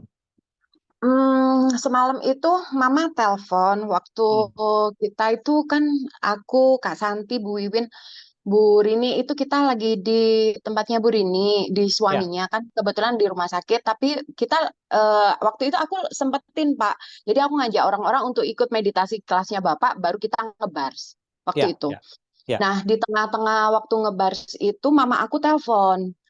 Ternyata mamaku mau ngasih tahu kalau papanya anak-anak itu habis nelpon gitu, habis rukiah anaknya dan minta Hmm. tolong untuk karena ngubungin aku nggak bisa gitu kan, Ya, minta tolong untuk jangan deh, jangan di bars gitu. Karena aku agak bingung juga nih Pak tadi. ya. Menurut dianya katanya itu energinya dikirain aku yang memasukkan itu ke anakku gitu loh. Hmm, Jadi hmm, kayak hmm, hmm. kayak apa aku sengaja membuka portal anakku memasukkan segala macamnya gitu kan Ya, padahal kan memang si anak ini memang udah bisa melihat hal-hal kayak gitu kadang ya, lihat orang mau datang tiba-tiba dia ngasih tahu itu kan memang dari dia 1 tahun setengah kalau nggak salah yang pas dia bisa ngomong nah ya, terus eh, apa namanya gimana caranya biar aku itu sebenarnya kayak eh, apa ya Pak ya kasihan gitu loh ngelihat anak itu kalau hmm. mungkin aku berharap sih tidak terjadi lagi ya karena yang aku persepsi dia tangki cinta kasihnya itu hampir kosong gitu loh Pak. Jadi dia kayak meragukan dirinya dia sendiri, dia kurang mencintai dirinya sendiri. Jadi kayak saat portal itu terbuka dia sendiri yang memang mengundang waktu itu gitu loh dan dia sendiri yang memang kayak kayak butuh teman gitu loh Pak. Untuk meyakinkan ayahnya bahwa Bar ini sebenarnya aku cuma pengen loh anakmu itu lebih rileks. Aku nggak ada masuk apa-apa. Ayahnya juga tahu aku sebagai ibunya kan nggak mungkin bermaksud aneh-aneh gitu. Hmm. Cuma maksudnya aku tuh kalau memang anak kayak gini kenapa nggak kita arahin aja. Tapi kan yang lebih penting kan dari agamanya dia dulu, pondasinya bagaimana aku seorang ibu bisa jadi apa contoh ya buat anakku. Terus ayahnya juga begitu. Karena antara aku dengan ayahnya itu kita sering berselisih paham gitu loh, Pak. Ya, Jadi ayahnya ini kayak udah deh, ini anak mau ujian, kasihan nanti dia otaknya terganggu, raganya terganggu gitu. ya, Sedangkan dari ibunya ya oke, aku tahu tapi maksudnya itu diarahin pelan-pelan. Semuanya itu kan pilihan ya. nggak ada baik, nggak ada benar. Hanya saja untuk lebih ngarahin gitu loh, Pak. Karena kan kalau kalau aku sendiri dulu kan juga ditutup ya sama mamah ya Hmm, untuk benar-benar nggak boleh ngelihat kayak gitu kan. Itu tuh ya, rasanya ke badan itu malah sakit semua, Pak. ya, ya, Yang aku rasakan gitu ya. Nah, aku pengennya anakku itu lebih kayak mungkin dia belum sekuat itu mentalnya, tapi setidaknya dia kayak mengabaikan dan segala macam dan ayahnya bisa gitu loh Pak, kayak menerima bahwa itu tuh bukan hal aneh, dan nggak ada yang gimana-gimana, pengen kayak gitu sih Pak. Nah, mau menjelaskan itu tadi aku tanya antara channeling, hmm. paralel dan indigo itu. Oke. Channeling, parallel, dan indigo itu mempunyai apa ya? Tidak punya namanya space and time. Semuanya kejadian terjadi di saat yang bersamaan. Itu yang dinamakan apa namanya paralel. Dan ketika dia bisa mengolah paralelnya, dia akan menjadi channeling. Dia akan bisa menchannel lebih mudah dibandingkan orang-orang yang masih punya space and time. Jadi indigo punya potensi yang besar untuk menjadi channeler, untuk bisa apa ya, mendownload wisdom dari entitas atau dari akashic record misalnya. Karena dia tidak punya space and time yang akhirnya semuanya adalah eternal, terjadi di saat yang bersamaan. Nah, sebelum masuk ke arah indigo itu, oke, jadi gini, ada sebuah kejadian, orang yang belajar kesadaran karena dia ingin melatih anaknya yang nakal, namun dia lihat dia punya potensi. Akhirnya dia belajar kesadaran. Yang terjadi adalah apa? Dia ketagihan dengan belajar kesadaran. Menariknya, ketika dia ketagihan belajar kesadaran, dia berfungsi dari space, tidak ingin apa ya? Karena dia ketika di belajar kesadaran dia mendapatkan informasi kondisi yang di luar adalah aku yang menciptakan. Artinya untuk mengubah kondisi yang di luar, aku dulu yang perlu aku rubah. Nah, ketika dia fokus kepada dirinya, melatih kesadaran dia, anaknya menjadi sebuah anak yang berbeda. Kenapa? Karena anaknya ini nakal, karena si emaknya berusaha untuk mengubah anak ini. Tidak bergerak dari aku menerima dirimu yang seutuhnya. Karena cinta berdasarkan give and take dan cinta berdasarkan gifting and receiving itu adalah dua energi yang berbeda. Hubungan saya dengan orang tua saya dulu give and take. Saya ngasih hadiah ke dia dengan harapan orang tua saya ngucapin terima kasih ke saya. Namun ucapan terima kasih is not their culture, bukan budaya mereka. Dan saya nggak bisa nerima itu. Tapi ketika sekarang saya bergerak dari gifting and receiving, saya punya uang untuk gajak mereka makan, dan saya masih melihat kedua orang tua ibu saya masih sehat, itu sudah cukup buat saya. Akhirnya saya bahagia apapun respon dia. Kok aku diajak makan makanan seperti ini sih? Gitu. Dulu sebel, tapi sekarang aduh aku ngeliat dia nyokap gue sehat, gratitude, dan aku punya uang untuk belanjain dia makanan, itu aku udah bersyukur. Nah, dari sini apa yang kamu sadari, Wen, atau teman-teman silakan. Ah, Hal apa ya Pak ya, saya Bapak sebagai ibu gitu. ngomongin kayak Ya, gimana, Wen? eh yang baiknya saya lakukan untuk itu tadi, perceive dan receiving gitu kan, biar Ya, tidak tidak terlalu gimana-gimana gitu ke anak. ya, Soalnya ayahnya itu takut gini Pak, eh anak itu nanti kalau kalau terbuka portalnya atau selama ini tuh si Naca ini dia memang tidak mau bercerita, dia tahu, tapi dia selama ini tuh mengabaikan gitu loh, Pak. ya. Oke, biarin aja gitu, maksudnya, dan ya udah gitu kan, memang memang berdampingan gitu. Cuma ayahnya itu takut kalau itu tuh menyerang ke mental, menyerang ke otak, terus anaknya halu. Dan kalau aku sih yang aku takutkan adalah kalau itu terus-terusan karena dia pondasinya belum kuat dan dia belum belajar kan masih baru 19 tahun ya, mau 19 tahun.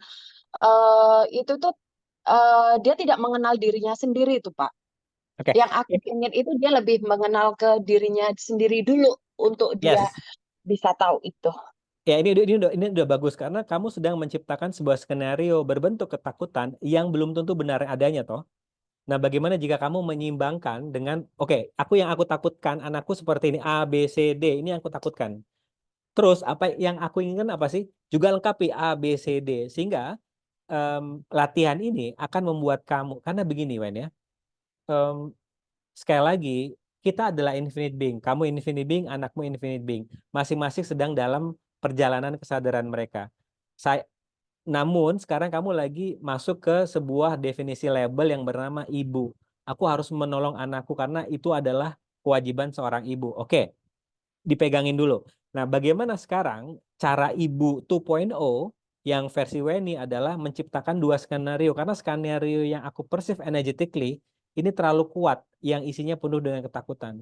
Coba diseimbangkan yang isinya penuh dengan yang kamu inginkan karena dua-duanya adalah halu kan. Yang satu adalah rencana tapi isinya penuh dengan ketakutan. Aku takut anakku ini, aku takut ini.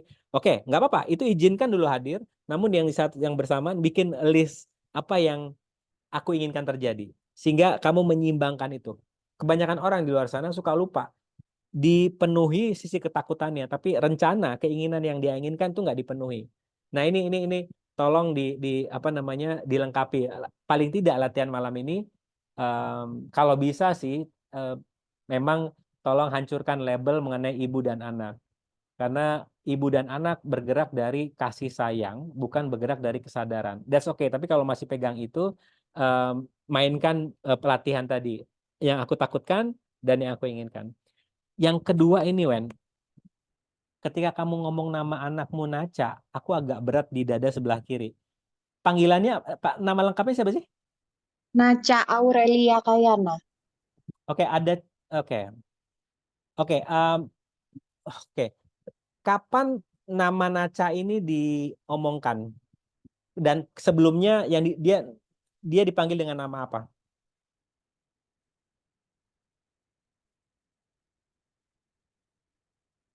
Halo, Naca, Ya, Pak.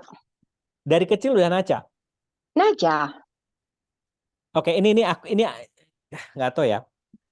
Oke, oke. Coba kamu main-main. Naca Aurelia siapa? Aurelia Kayana. Kok aku seneng kaya ya dibandingkan Naca ya? Karena semua anak saya empat-empatnya itu Kayana, Pak. Jadi waktu itu aku buka usaha, CV Nah, aku tuh namanya Kayana. Nah, oke, ya, jadi ya, ya. aku nggak mau kalau nanti ada apa-apa itu merasa punyanya yang kakaknya aja. Jadi Oke, semuanya akhirnya aku kasih nama Kayana. Kayana sendiri artinya bijaksana. iya, iya, Sedangkan iya. kenapa nama Naca itu tercipta waktu itu Ya, saat itu aku lagi hamil, Pak. ya. Hamil ini kan dengan banyak banyak cerita, banyak kejadian. Terus aku tuh ngelihat film Oke, ini tuh Pak, film oke, Cina oke, yang anak kecil oke, dari oke. negara asing tuh Pak. Ya, ya, ya. Akhirnya dia bertobat jadi dewa. Nah itu aku ngambil nama Najwa dari situ. Oke, oke. Karena kamu sedang menaruh bukan kamu sedang menaruh energi yang besar banget di nama ini dan ke anak ini sendiri. Kamu sedang punya secret agenda ke anak ini yang gini orang gimana kata-katanya. Jadi ah, ya, Rasa Sarah, bersalahku ke anak ini lebih besar Pak. Jadi oke, kayak kalau oke, dibilang dari empat anakku, rasa cintaku ke yang nomor satu ini jauh lebih banget banget gitu. Sampai iya, akhirnya mukanya kan mirip banget kan. iya, iya, iya, iya. Karena kamu sedang menaruh story-story ketika kamu hamil itu sebagai sebuah janji. Aku nggak tahu ya, karena ini nama ini kayak ah, se- karena ketika kamu ngomong Naca itu gitu. Em, jadi saranku adalah coba tolong dicabut janjinya. Oke, janji yang aku punya mengenai anakku ini, apa kamu bersedia untuk hajut cabur dan batalkan? Yes, Oke, aku terkait waktu oke. Dan tolong ini apa namanya? Tolong kamu dan dia adalah dua infinite being yang berbeda karena kamu sedang bilang ini adalah cerminan diriku. Itu juga agak kamu sedang sending something ke dia yang ketika dia dengar, apalagi dia mendengarnya itu di usia 1 sampai 7 tahun, dia akan apa ya? Dia tidak punya autentik authenticity mengenai dirinya. Itu juga Mukanya aja Pak yang mirip, tapi kelakuannya jangan sih aku ya, ya, harap, dan jalan hidupnya jangan. Kalau bisa jauh lebih baik dan jangan ya. ngalamin yang sakit-sakit kayak aku deh gitu. Nah, Pengennya. ketika kamu berfungsi dari jangan, kamu sedang fokus ke arah situ. Tapi ketika Oke. kamu berfungsi dari, oke, apapun yang anak ini akan alami nanti, aku akan menjadi space buat dia. Jadi, kenapa kamu sedang mengalami kondisi ini? This is my interesting point of view ya. Kamu sedang diminta untuk menaikkan level kesadaran kamu, sehingga apapun yang anak ini alami nanti, kamu tetap menjadi hutan buat dia. Kamu nggak menghakimi, kamu nggak ikutan sedih, kamu nggak marah, kamu nggak stres, tapi kamu menjadi space, kamu menjadi sosok yang kokoh untuk menginspirasi Nacha, sorry untuk menginspirasi Nacha Aurelia Kayana ini untuk bisa memilih. Karena gini, seberapa besar usaha kita untuk menolong orang lain, kalau orang itu belum memilih, agak susah, bro. Jeng, Weni dan teman-teman di sini. Tapi ketika kamu terus menjadi apa ya, membahagiakan dirimu sendiri terlebih dahulu dan terus memberikan apa ya, tali, tangga, inspirasi ke anakmu, kamu izinkan tolong anakmu yang memilihnya. Nah, memang di situ olah jiwanya perlu kita latih dari rasa kasihan, ini kan anakku dan sebagainya. Tapi ketika aku nggak pingin anakku mengalami seperti itu, kecenderungan anak itu akan mengalami seperti itu akibat dari bawah sadar kita berperilaku seperti berusaha untuk menjaga dia, menolong dia, bukan menginspirasi dia, itu akan semakin besar. Nah, apa yang muncul di sini, Men? Dan teman-teman silakan. Kalau sekarang tuh Pak, aku belajar untuk melepaskan karena Hmm, eh aku tuh tadi kayak gini, semesta seru ya. Dulu aku mati-matian dengan pasangan gitu. Akhirnya aku merasakan sakit itu karena pasangan. Mungkin bukan ya. karena pasangannya, tapi karena memang aku diajarkan untuk hal yang aku belum mengerti gitu kan. Oh, nice, yes. Eh, Sekarang pun begitu. Aku sebagai Ya, seorang ibu, di mana aku berpisah dengan anakku beberapa tahun gitu kan, dan ya, sekarang anakku mau sama aku nih gitu kan, tinggalnya mau ya, bareng sama aku. Harusnya aku juga bisa menjadi wadah yang bisa ngayomin dia, bukan untuk yang kayak ini itu semuanya harus aku atur dan semuanya harus dia tunduk sama aku dan seolah-olah aku tahu yang terbaik untuk hidupnya. uh, Aku belajar sih ya, Pak, ya, untuk sekarang itu percaya. Jadi dia ke Malang besok itu dinaikkan travel sama ayahnya. hmm, Ayahnya bilang aku capek katanya gitu. Kamu naik travel, kalau enggak kamu belajar naik bus, terus naik ya, ini gitu.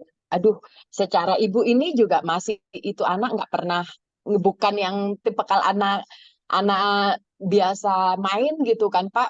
Dia biasa di rumah terus tiba-tiba dilepas gitu aja dia nggak tahu arah, bisa nggak ya, tapi aku kayak gini, oke Tuhan, kamu tahu aku ini ada sedikit ketakutan sebagai seorang ibu, tapi aku percaya kalau kamu pelihara anakku di jalan apapun yang dia pilih gitu, Tuhan pasti wow, lindungi. Aku wow, belajar untuk itu. Jadi aku tadi bilang ya, sama Cici, karena travelnya itu malam, Pak. Bayangin aja dari Madura ke Malang itu jam jam 7 apa jam 8 malam. Aku bilangin, "Oke, Cece, Bunda percaya sama Cece, Tuhan lindungin Cece. Bunda tunggu di Malang ya, Nak ya. Kita bersenang-senang." Aku cuma ya. bilang itu aja sih. Keren, keren. Yes, yes, yes.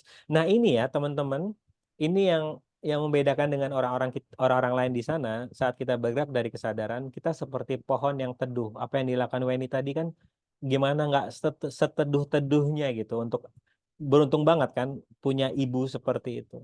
Jadi ada teman saya yang saya thank you ke saya, kamu tuh masih temenan sama aku walaupun kamu udah tahu ya backgroundku karena dia sempat terjebak di obat-obatan dan sebagainya, teman-temannya pada menjauhi dan kebetulan ketika kita ngobrol, saya selalu ada buat dia. Ya karena saya jelaskan kepada dia, apapun keputusan yang kamu ambil silahkan, aku tetap ada di sini.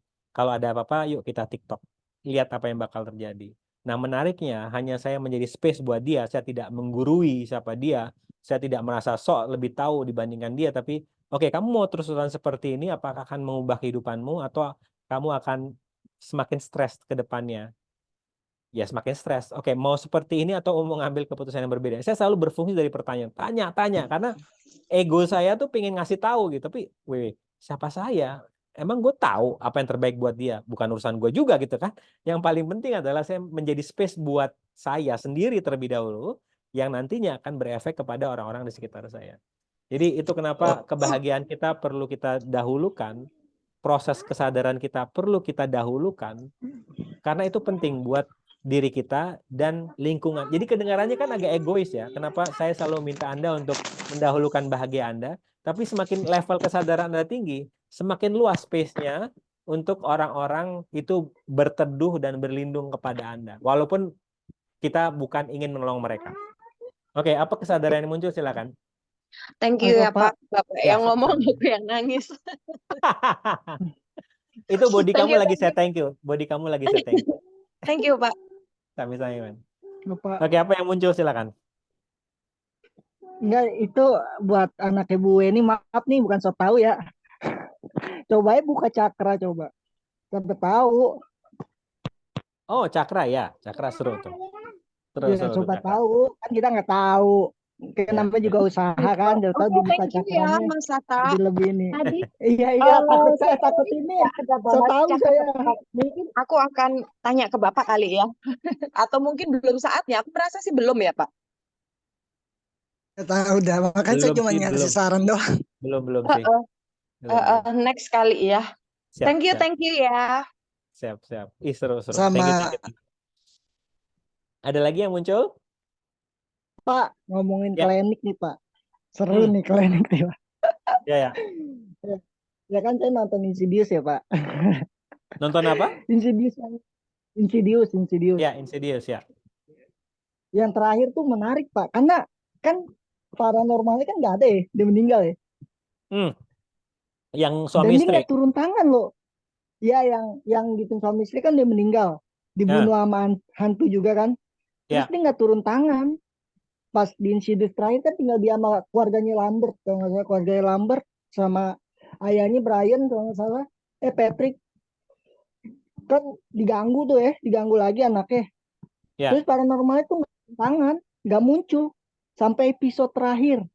Dan ya, si keluarga Lambert ini bisa ngelewatin apa ya, nyelamatin anaknya, terus anaknya bisa selamat dan paranormalnya itu muncul cuma senyum ke ayahnya yang anaknya lagi dikurung di sebuah dimensi roh gitulah. Terus ya, dia bilang, hebat ya kamu, katanya, kamu udah nggak perlu saya lagi. Itu keren sih Pak. ya, Maksudnya ya, dia tuh jadi pas anaknya si Josh Lambert ini anaknya bertukar roh sama hantu yang jahat, ya, ya, terus dikurung, terus si itu kan hilang ingatan kan, si Josh Lambert ini hilang ingatan gitu, ya, dihilangin ingetannya sama ya, paranormal yang udah meninggal. Terus ya, dia datangnya ke istri, sebenarnya apa yang terjadi, gue ngeliat ayah gue yang udah mati gangguin gue. Terus dikasih tahu lah dan bla bla bla bla. Terus dia bilang, gue nggak takut dengan ya, ingatan ini, lo sih ngasih tahu gue dari awal, gue ya, pengen nyelamatin anak gue. Akhirnya dia cuman ngelakuin apa yang tahu dia yang bisa, dia nyelamatin anaknya tanpa drama dan anaknya ya, selamat. Dan yang yes, kerennya adalah episode terakhir dia bilang, ya gerbangnya nggak usah ditutup, ya, ketakutan itu harus dihadapi bukannya ya, dihindari. Wih anjing. Maksudnya, nah itu yang makasih tuh gue nih, karena kita sering lupa gitu bahwa ketakutan itu kadang nggak mesti diselesain, ya, kadang nggak mesti dihindari, kadang harus dihadapi gitu. ya, Nah, kan nggak semua orang Pak punya mental, punya state yang bisa ngadepin rasa takut. ya, Kadang dia bukan bahkan terhanyut sama rasa takutnya gitu. ya. Nah, eh, kira-kira apa ya cara menetralkan rasa takut yang nurturing buat kita itu apa, Pak? Itu pertanyaan saya. Karena rasa takut kan tiba-tiba muncul dan mensabotase hidup kita gitu. Ya, Itu kan ganggu, ya. Rasa takut kayak itu, menghalangi gitu. ya, rasa takut akan menjadi sebuah dinding penghalang saat kita mencoba untuk menolak ke kehadiran rasa takut tersebut. Dari pendekatan non duality mengatakan bahwa bentar ya. Dari pendekatan non duality mengatakan bahwa energi itu hanya butuh validasi, hanya butuh diakui keberadaannya. Jadi ketika saya melatih joy of speaking, public speaking di perusahaan-perusahaan, itu pertanyaan klasik yang ditanyakan oleh klien adalah bagaimana saya lebih percaya diri untuk bisa public speaking. Saya minta kepada mereka untuk mengakui rasa takut itu. Pertama dia nolak, loh Pak kok diakui sih? Oke, sejauh ini kamu halangi rasa takut, apa yang terjadi? Makin gugup kan, makin stres kan. Tapi ketika apa ya, rasa takut yang hadir itu diakui, kok rasa tidak percaya diri dan takut public speaking lagi muncul ya. Terima kasih ya karena kamu sudah hadir. Dan menariknya, saya malah meminta dia untuk memanfaatkan itu jadi topik. Nah, ketika dia praktekkan itu, dia adalah seorang tim leader, tim marketing, dan ketika ada rasa tidak percaya diri muncul, yang biasanya nggak ada, tapi kok hari itu muncul, akhirnya dia gunakan itu sebagai sebuah topik, dan membuat dia dan timnya semakin dekat. Karena timnya kemudian dekat dengan dia, karena si pimpinannya ini vulnerable, bersedia untuk memunculkan rasa takut dia. Karena dia melihat, timnya itu melihat, Bapak ini tangguh banget. Tapi ketika rasa tidak percaya diri muncul dan akhirnya dijadikan topik buat dia, itu membuat hubungan dia dan timnya semakin dekat. Ini yang cara termudah untuk menetralkan rasa takut. Apapun emosi yang muncul itu sebenarnya hanya dibutuhkan pengakuan atau validate. Begitu juga saat kita mengakses quantum jumping kita.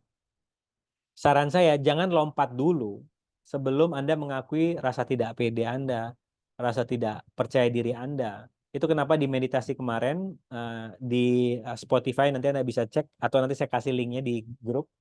Itu yang pertama kita lakukan adalah menurunkan gelombang otak kita ke alfa yang sifatnya receiving. Apapun rasa takut, rasa nggak pede, rasa kurang rasa bersalah, itu diakui dulu keberadaannya. Bukan diiyakan ya, bukan disetujui, beda. Cuman diakui saja, menarik ya ada rasa tidak pede, menarik ya ada rasa takut. Itu akan mudah banget menurunkan level stres atau gelombang otak ke alfa, yang mana Anda akan lebih mudah untuk lompat masuk ke wisdom, your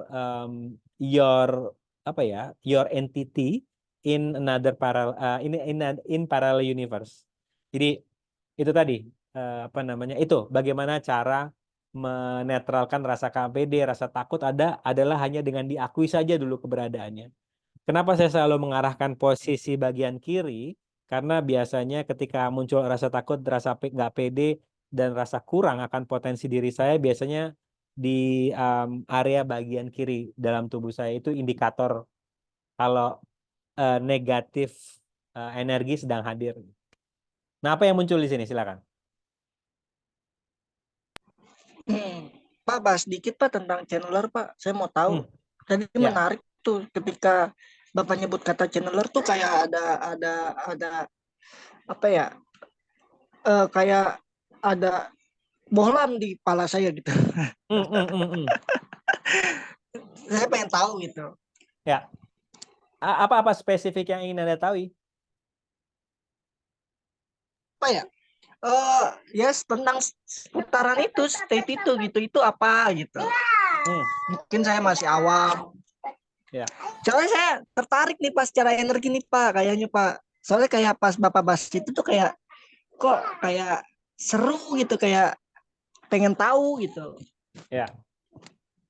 Oke, secara simpelnya channeling itu hanya menjadi radio bagi kebijaksanaan semesta. Nikola Tesla juga pernah bilang, karya yang saya hasilkan, produk-produk yang saya hasilkan, ini bukan karya saya pure, tapi saya mendownload dari semesta dan kemudian membuatnya dalam sebuah karya. Karena dia menjadikan dirinya hanya sebagai sebuah radio. Walaupun ini kedengarannya agak out there ya, tapi coba Anda perhatikan karya-karya yang sudah Anda jadikan nyata dari energi, ide menjadi sebuah kenyataan, itu adalah bentuk channeling juga sebenarnya. Karena Anda mengiyakan, kayaknya asik deh untuk mewujudkan karya ini. Dan memang ada yang sifatnya penting itu biasanya kita tunda untuk kita lakukan karena kita langsung otak kritis kita itu mikir, aduh gimana ya caranya. Tapi ketika Anda sedang melakukan hobi Anda nggak mikir kan, otak kritis Anda nggak aktif, tapi kesadaran Anda langsung melakukan mewujudkan hobi Anda. Nah ini kenapa saya sarankan kepada klien-klien saya untuk yang sedang mencari uang tambahan gitu ya, tolong coba pertimbangkan untuk menjual hobinya. Karena kebanyakan orang itu sedang mencari-cari di luar, tapi dia lupa bahwa dia punya hobi yang saking mudahnya diwujudkan, dia nggak menjadikan itu sebagai pemasukan tambahan. Nggak mungkin lah karyaku mau bisa orang lain mau beli. Itu kan asumsi. Akhirnya dia mencari-cari di luar. Nah, channeling adalah sebenarnya menyamakan level vibrasi kita dengan level vibrasi keberlimpahan. Level vibrasi keberlimpahan itu ada di high vibration. Sedangkan kebanyakan orang sedang berfungsi dari low vibration. Aku ingin ini, aku ingin itu.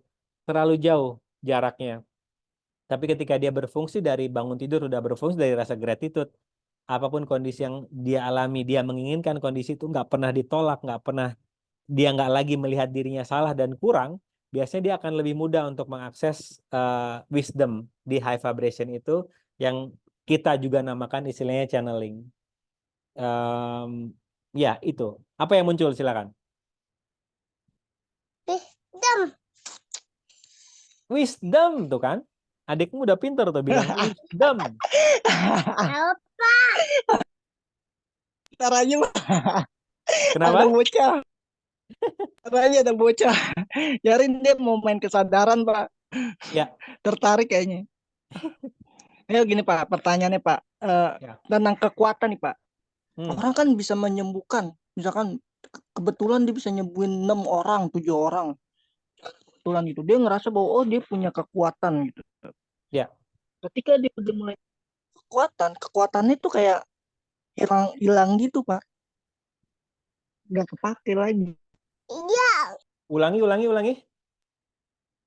Dia kekuatannya kayak hilang gitu. Ketika dia udah merasa dia punya kekuatannya kayak hilang. Ya. Pada saat Ya. dia nggak ngerasa dia nggak punya kekuatan Ya. itu malah muncul. Dia Ya. bisa nyembuhin orang. Nah, bagaimana kita ketika kita sudah merasa kita pengetahuan kita besar, kita orang besar dan lain sebagainya, tapi kita tetap bijaksana gitu, Pak.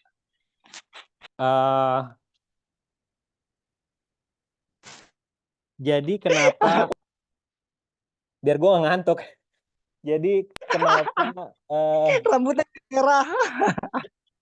Jadi oke. Jadi kenapa orang jadi gini. Sebenarnya healer yang jago menyembuhkan orang lain itu sebenarnya bukan menghealing orang itu. Ini juga saya dapatkan kesadarannya dari salah satu channeler yang saya ikuti pergerakannya yaitu Bashar. Bashar itu adalah alien yang di channel sama Daryl Anka. Dia ngomong para healer yang jago ngehealing itu sebenarnya bukan menyembuhkan, tapi dia menjaga vibrasinya tetap di high vibration. Sehingga orang-orang yang sakit, yang sedang berfungsi dari low vibration, itu akan terinspirasi untuk naik juga. Jadi orang-orang yang sembuh itu bukan gara-gara para healer itu, tapi dia sendiri yang memilih, yang sakit itu memilih untuk menaikkan vibrasinya. Untuk melihat apa yang benar dari kondisi aku sedang sakit ini. Apa sih kontribusinya dan sebagainya. Sehingga dia akan menaikkan vibrasinya di high vibration dan akhirnya kondisinya berubah. Nah, sedangkan healer-healer yang tadi Mas bilang kehilangan kemampuannya karena dia beranggapan aku yang menciptakan kondisi ini. Ini yang juga saya wanti-wanti ke teman-teman, kalau nanti suatu saat saya bilang tolong percaya saya ya, itu tolong segera keluar dari book club berkembang bersama. Karena saya sedang mencari pengikut. Itu bahayanya orang-orang yang sedang mencari pengikut. Karena berkembang bersama menyadari bahwa Anda berubah ya karena Anda. Berkembang bersama fungsinya hanya memberikan pilihan. keputusannya di tangan Anda mau berkembang atau tidak. Tapi ketika si Rahmat ini udah mulai kehilangan atau gila dan merasa powerful dan bilang, pokoknya kamu harus percaya dengan diriku, kamu harus menjadi pengikutku, tolong segera keluar dari berkembang bersama. Itu tandanya saya sudah mulai bermain ego. Jadi apa Mas Sakta dan teman-teman yang muncul di sini, silakan. Berarti perhatikan apa yang kita akses ya Pak. Energi yang kita akses, Ya, terus pikiran yang kita akses. ya. Berarti kalau yang Bapak bilang tadi berarti kita obat ya Pak. Bukan dalam artian kita sini spesial. Kita ini obat yang berisi zat-zat. Yang zat-zat itu ya energi. Itu high vibration itu adalah zat-zat yang ada di tubuh kita gitu. Oke, kalau itu membuat Anda tetap bergerak dari menginspirasi bukan mengobati, silahkan gunakan. Kalau saya melihatnya, saya hanyalah frekuensi. Saya hanyalah berfungsi dari pertanyaan. Pertanyaan yang saya tanyakan itu membuat mereka akan memilih sesuatu yang berbeda. Itu sebenarnya. Kenapa saya nggak suka kasih solusi? Karena itu tadi akan bergerak dari ngasih tahu, tolong percaya saya, kamu harus jadi pengikut saya. Tapi ketika saya berfungsi dari pertanyaan, ya wes keputusannya dia yang milih. Karena pertanyaan saya itu hanya membuat dia lebih jelas pilihannya apa sih. Kalau sebelum kita nanya, sebelum dia TikTok dengan saya, pilihannya cuma satu. Tapi setelah dia TikTok dengan saya, yang satu pilihan jadi 10. Nah, dari 10 ini, lu mau milih apa? Nah, itu biasanya closing dari saya. Bukan kamu pilih yang nomor 6 ya, dan sebagainya dan sebagainya. Nah, apa yang muncul di sini? Enggak, udah sih itu aja. Soalnya saya punya potensi buat nyembuhin orang nih. Ya. Sekali megang kepala orang sembuh gitu. Oke. Saya Bang Kuncen. Oke, thank Ya, you Pak. sami-sami. Thank you. Oke, ada lagi kesadaran yang muncul? Belum? Oke, kita masuk ke ini dulu ya. Sorry nggak dibahas. Malah nggak di ini ya. Wait. Mau meditasi diiringi gitar dong, Pak? Aduh. Boleh. Minggu besok ya. Udah ngantuk ini soalnya. Aduh. Emang bisa main genre apa Pak? Saya keroncong, Mas. Keroncong bener aja. Kalau metal gitu lah keroncong. Ini nggak percaya saya jago keroncong. Bentar ya. Oke, jadi kenapa sih sebenarnya quantum jumping ini penting buat Anda? Karena akan mengakses kondisi Anda yang berbeda. Jadi itu tadi, apa ya? Anda punya sisi Anda lainnya di saat yang bersamaan yang paralel yang mempunyai wisdom dibandingkan Anda. Itu kenapa di meditasi kemarin ketika kasusnya adalah orang yang punya masalah di keuangan, di kondisi sekarang, saya minta dia untuk tolong jangan lihat di masalah keuangan Anda ada yang salah dengan kondisi tersebut. Apa yang belum kita syukuri? Apa yang belum kita lihat yang benar dari kondisi ini? Sehingga pijakannya itu akan solid. Bukan ini ada yang salah dengan ini, aku pengen quantum jump. Anda seperti di dalam air, kakinya tuh di dalam air, dan Anda loncat, ya susah.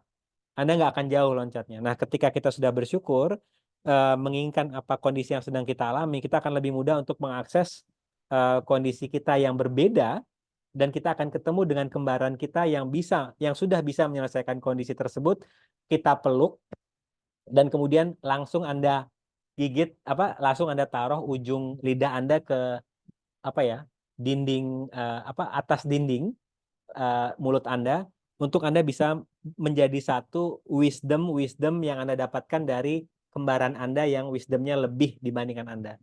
Nah, memang di saat itu saya tidak meminta tolong jangan dulu buka matanya. Biasanya idenya banyak muncul. Oh, gue mulai dari sini. Oke, itu diresapi dulu aja. Nanti setelah meditasi akan Anda bisa catat kok. Jangan buru-buru buka mata terus, karena nanti agak kaget dari alfa ke beta lagi tuh. Kalau tidak ada jembatannya biasanya pusing kepala. Jadi itu sebenarnya quantum jumping itu adalah untuk mengakses diri Anda yang sudah penuh dengan kebijaksanaan di realita yang berbeda, sehingga Anda bisa bawa ke realitas sekarang, sehingga Anda dapat inspirasi. Bukan masalahnya langsung selesai, enggak, tapi Anda akan mendapatkan ilham. untuk menyelesaikan atau mengubah kondisi tersebut. Oke, ini ada pertanyaan ya. Mas Sabta, oh, oke. Meditasi dengan Gita, oke. Next. Selanjutnya, ya, your first quantum leap. Nanti Anda bisa dengarkan lagi meditasinya. Sebenarnya simple itu, visualisasi attention. Langsung ketika intention itu muncul, langsung taruh ujung lidah Anda di dinding mulut, dan kemudian connection, peluk diri Anda yang sudah berhasil mengubah kehidupan Anda dengan berbeda itu, peluk jadi satu. Sehingga ketika Anda kembali ke realita ini, Anda sudah dapat ide. Next. Nah, itu tadi, quantum jumping itu hanya akan bisa terjadi saat Anda relax. Dari beta ke alfa. Itu kenapa saya meminta kepada Anda untuk duduk dulu, tarik nafas, sadari bahwa Anda di saat ini sekarang, masa depan belum datang, yang isinya penuh dengan ketakutan, masa lalu sudah lewat, yang isinya penuh dengan penyesalan. Anda tuh masa lalu dan masa depan tuh nggak real. Yang real adalah sekarang. Dan kemudian fokus dengan menggunakan baga tadi tuh lidah tadi, dan yang terakhir kita gunakan visualisasi. Banyak yang bilang visualisasi ini halu, Pak. Loh, iya, kita sering kok halu, tapi halunya isinya penuh dengan ketakutan. Gimana sekarang kita halunya isinya penuh dengan hal-hal yang kita inginkan. Rasakan perbedaan level stres kita. Saat penuh dengan ketakutan tinggi, tapi ketika penuh dengan rencana dan keinginan yang kita fokuskan akan terjadi, itu biasanya level stres kita rendah. Menurun lebih tepatnya. Ini sukses story saya dari anak metal, bisa dapat lolos karya tulis ke Korea Selatan. Itu tadi, quantum jumping yang saya lakukan adalah tidak mempunyai label mengenai siapa diri saya. Saya adalah infinite being, bisa jadi anak metal, bisa jadi penulis, bisa jadi YouTuber, bisa jadi tukang kebun, karena saya suka berkebun. Saya suka beres-beres kebun saya tuh saya suka. Ya, karena kita infinite being, kita bisa menjadi apa saja yang diperlukan. Hati-hati dengan definisi kaku. Saya hanyalah seorang pegawai biasa. Ketika klien saya minta difasilitasi untuk mendapatkan pemasukan tambahan, dia mendapatkan kesempatan dari bosnya untuk bosnya minta tolong dicarikan rumah sewa. Nanti kalau ada yang cocok, dia akan dapat bonus. Tapi dia bilang kepada bosnya, saya nggak tahu apa-apa, Pak, mengenai sewa menyewa rumah karena saya hanyalah pegawai biasa. Kemudian dia cerita itu ke saya, kemudian saya tanya lah, bukannya lu kemarin minta keberlimpahan nih? Hati-hati dengan label yang lu punya. Iya ya, ternyata saya kaku banget labelnya. Akhirnya dia menghancurkan label yang dia punya, yaitu dia menyadarkan dirinya kalau dia adalah infinite being, siap menerima kemungkinan dia ngubungi bosnya. Bos, saya carikan ya, dan saya sudah menemukan pilihan. Ini bos, silahkan pilih. Dan bosnya tertarik satu untuk disewa sama bosnya, dan klien saya dapat uang. Itu tidak akan terjadi quantum jump itu kalau dia mempunyai label yang kaku mengenai siapa dirinya. Dan nah, ini adalah kalau ada teman-teman Anda yang ingin quantum jump dan difasilitasi berkembang bersama, akan ada eventnya nanti di bulan depan di 9 Mei, dan 50% off sampai tanggal 7. Kalau ada teman-teman Anda yang merasa bahwa kayaknya aku ingin mengakses potensiku yang berbeda, tolong infokan, linknya ada di chat. Apa agenda yang akan kita bicarakan? Fundamental mengenai quantum jumping, kemudian step by step-nya seperti apa, kemudian teknik untuk bisa meraih sukses tapi di wisdom orang yang ada di masa depannya, masa depan kita, yaitu parallel universe, itu kita akan lebih mudah untuk mengakses dia. Dan yang keempat adalah meditative practice.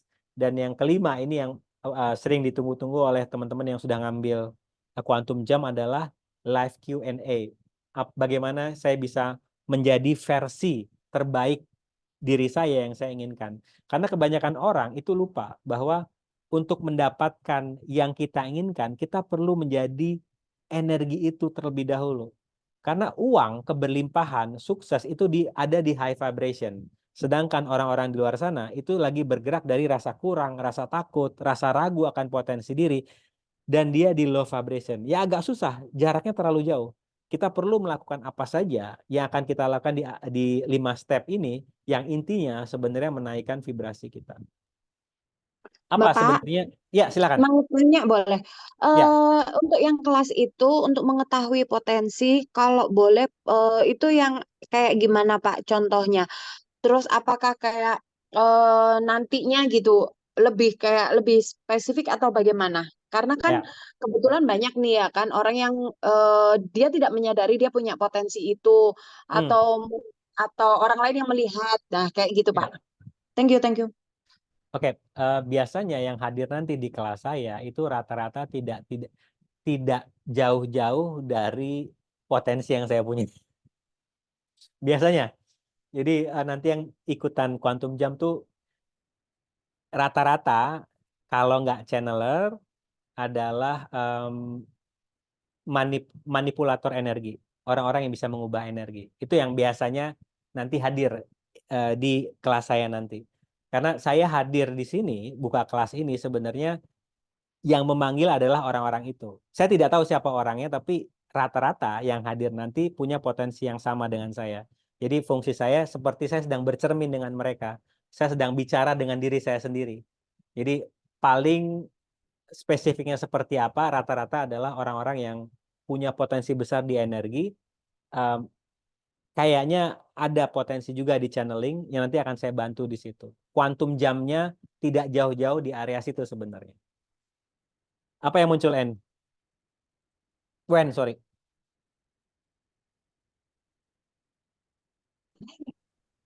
Bentar, bentar. Benernya aku kemarin itu nggak pengen Pak ikut kelas ini. Ikut Nggak kelas apa? pengen. Ikut kelas ini tuh nggak pengen. Kan biasanya kalau Bapak bikin kelas, aku udah yang daftar dulu gitu kan. Ya, ya, Kelas ini tuh aku nggak kepengen sama sekali. Ah, nggak deh. Karena kan waktu itu kan tentang selling ya ya, ya. awalnya. Nggak deh gitu. Karena kayaknya nggak deh. Nggak tahu kenapa Pak. Kalau sekarang itu aku lebih gini.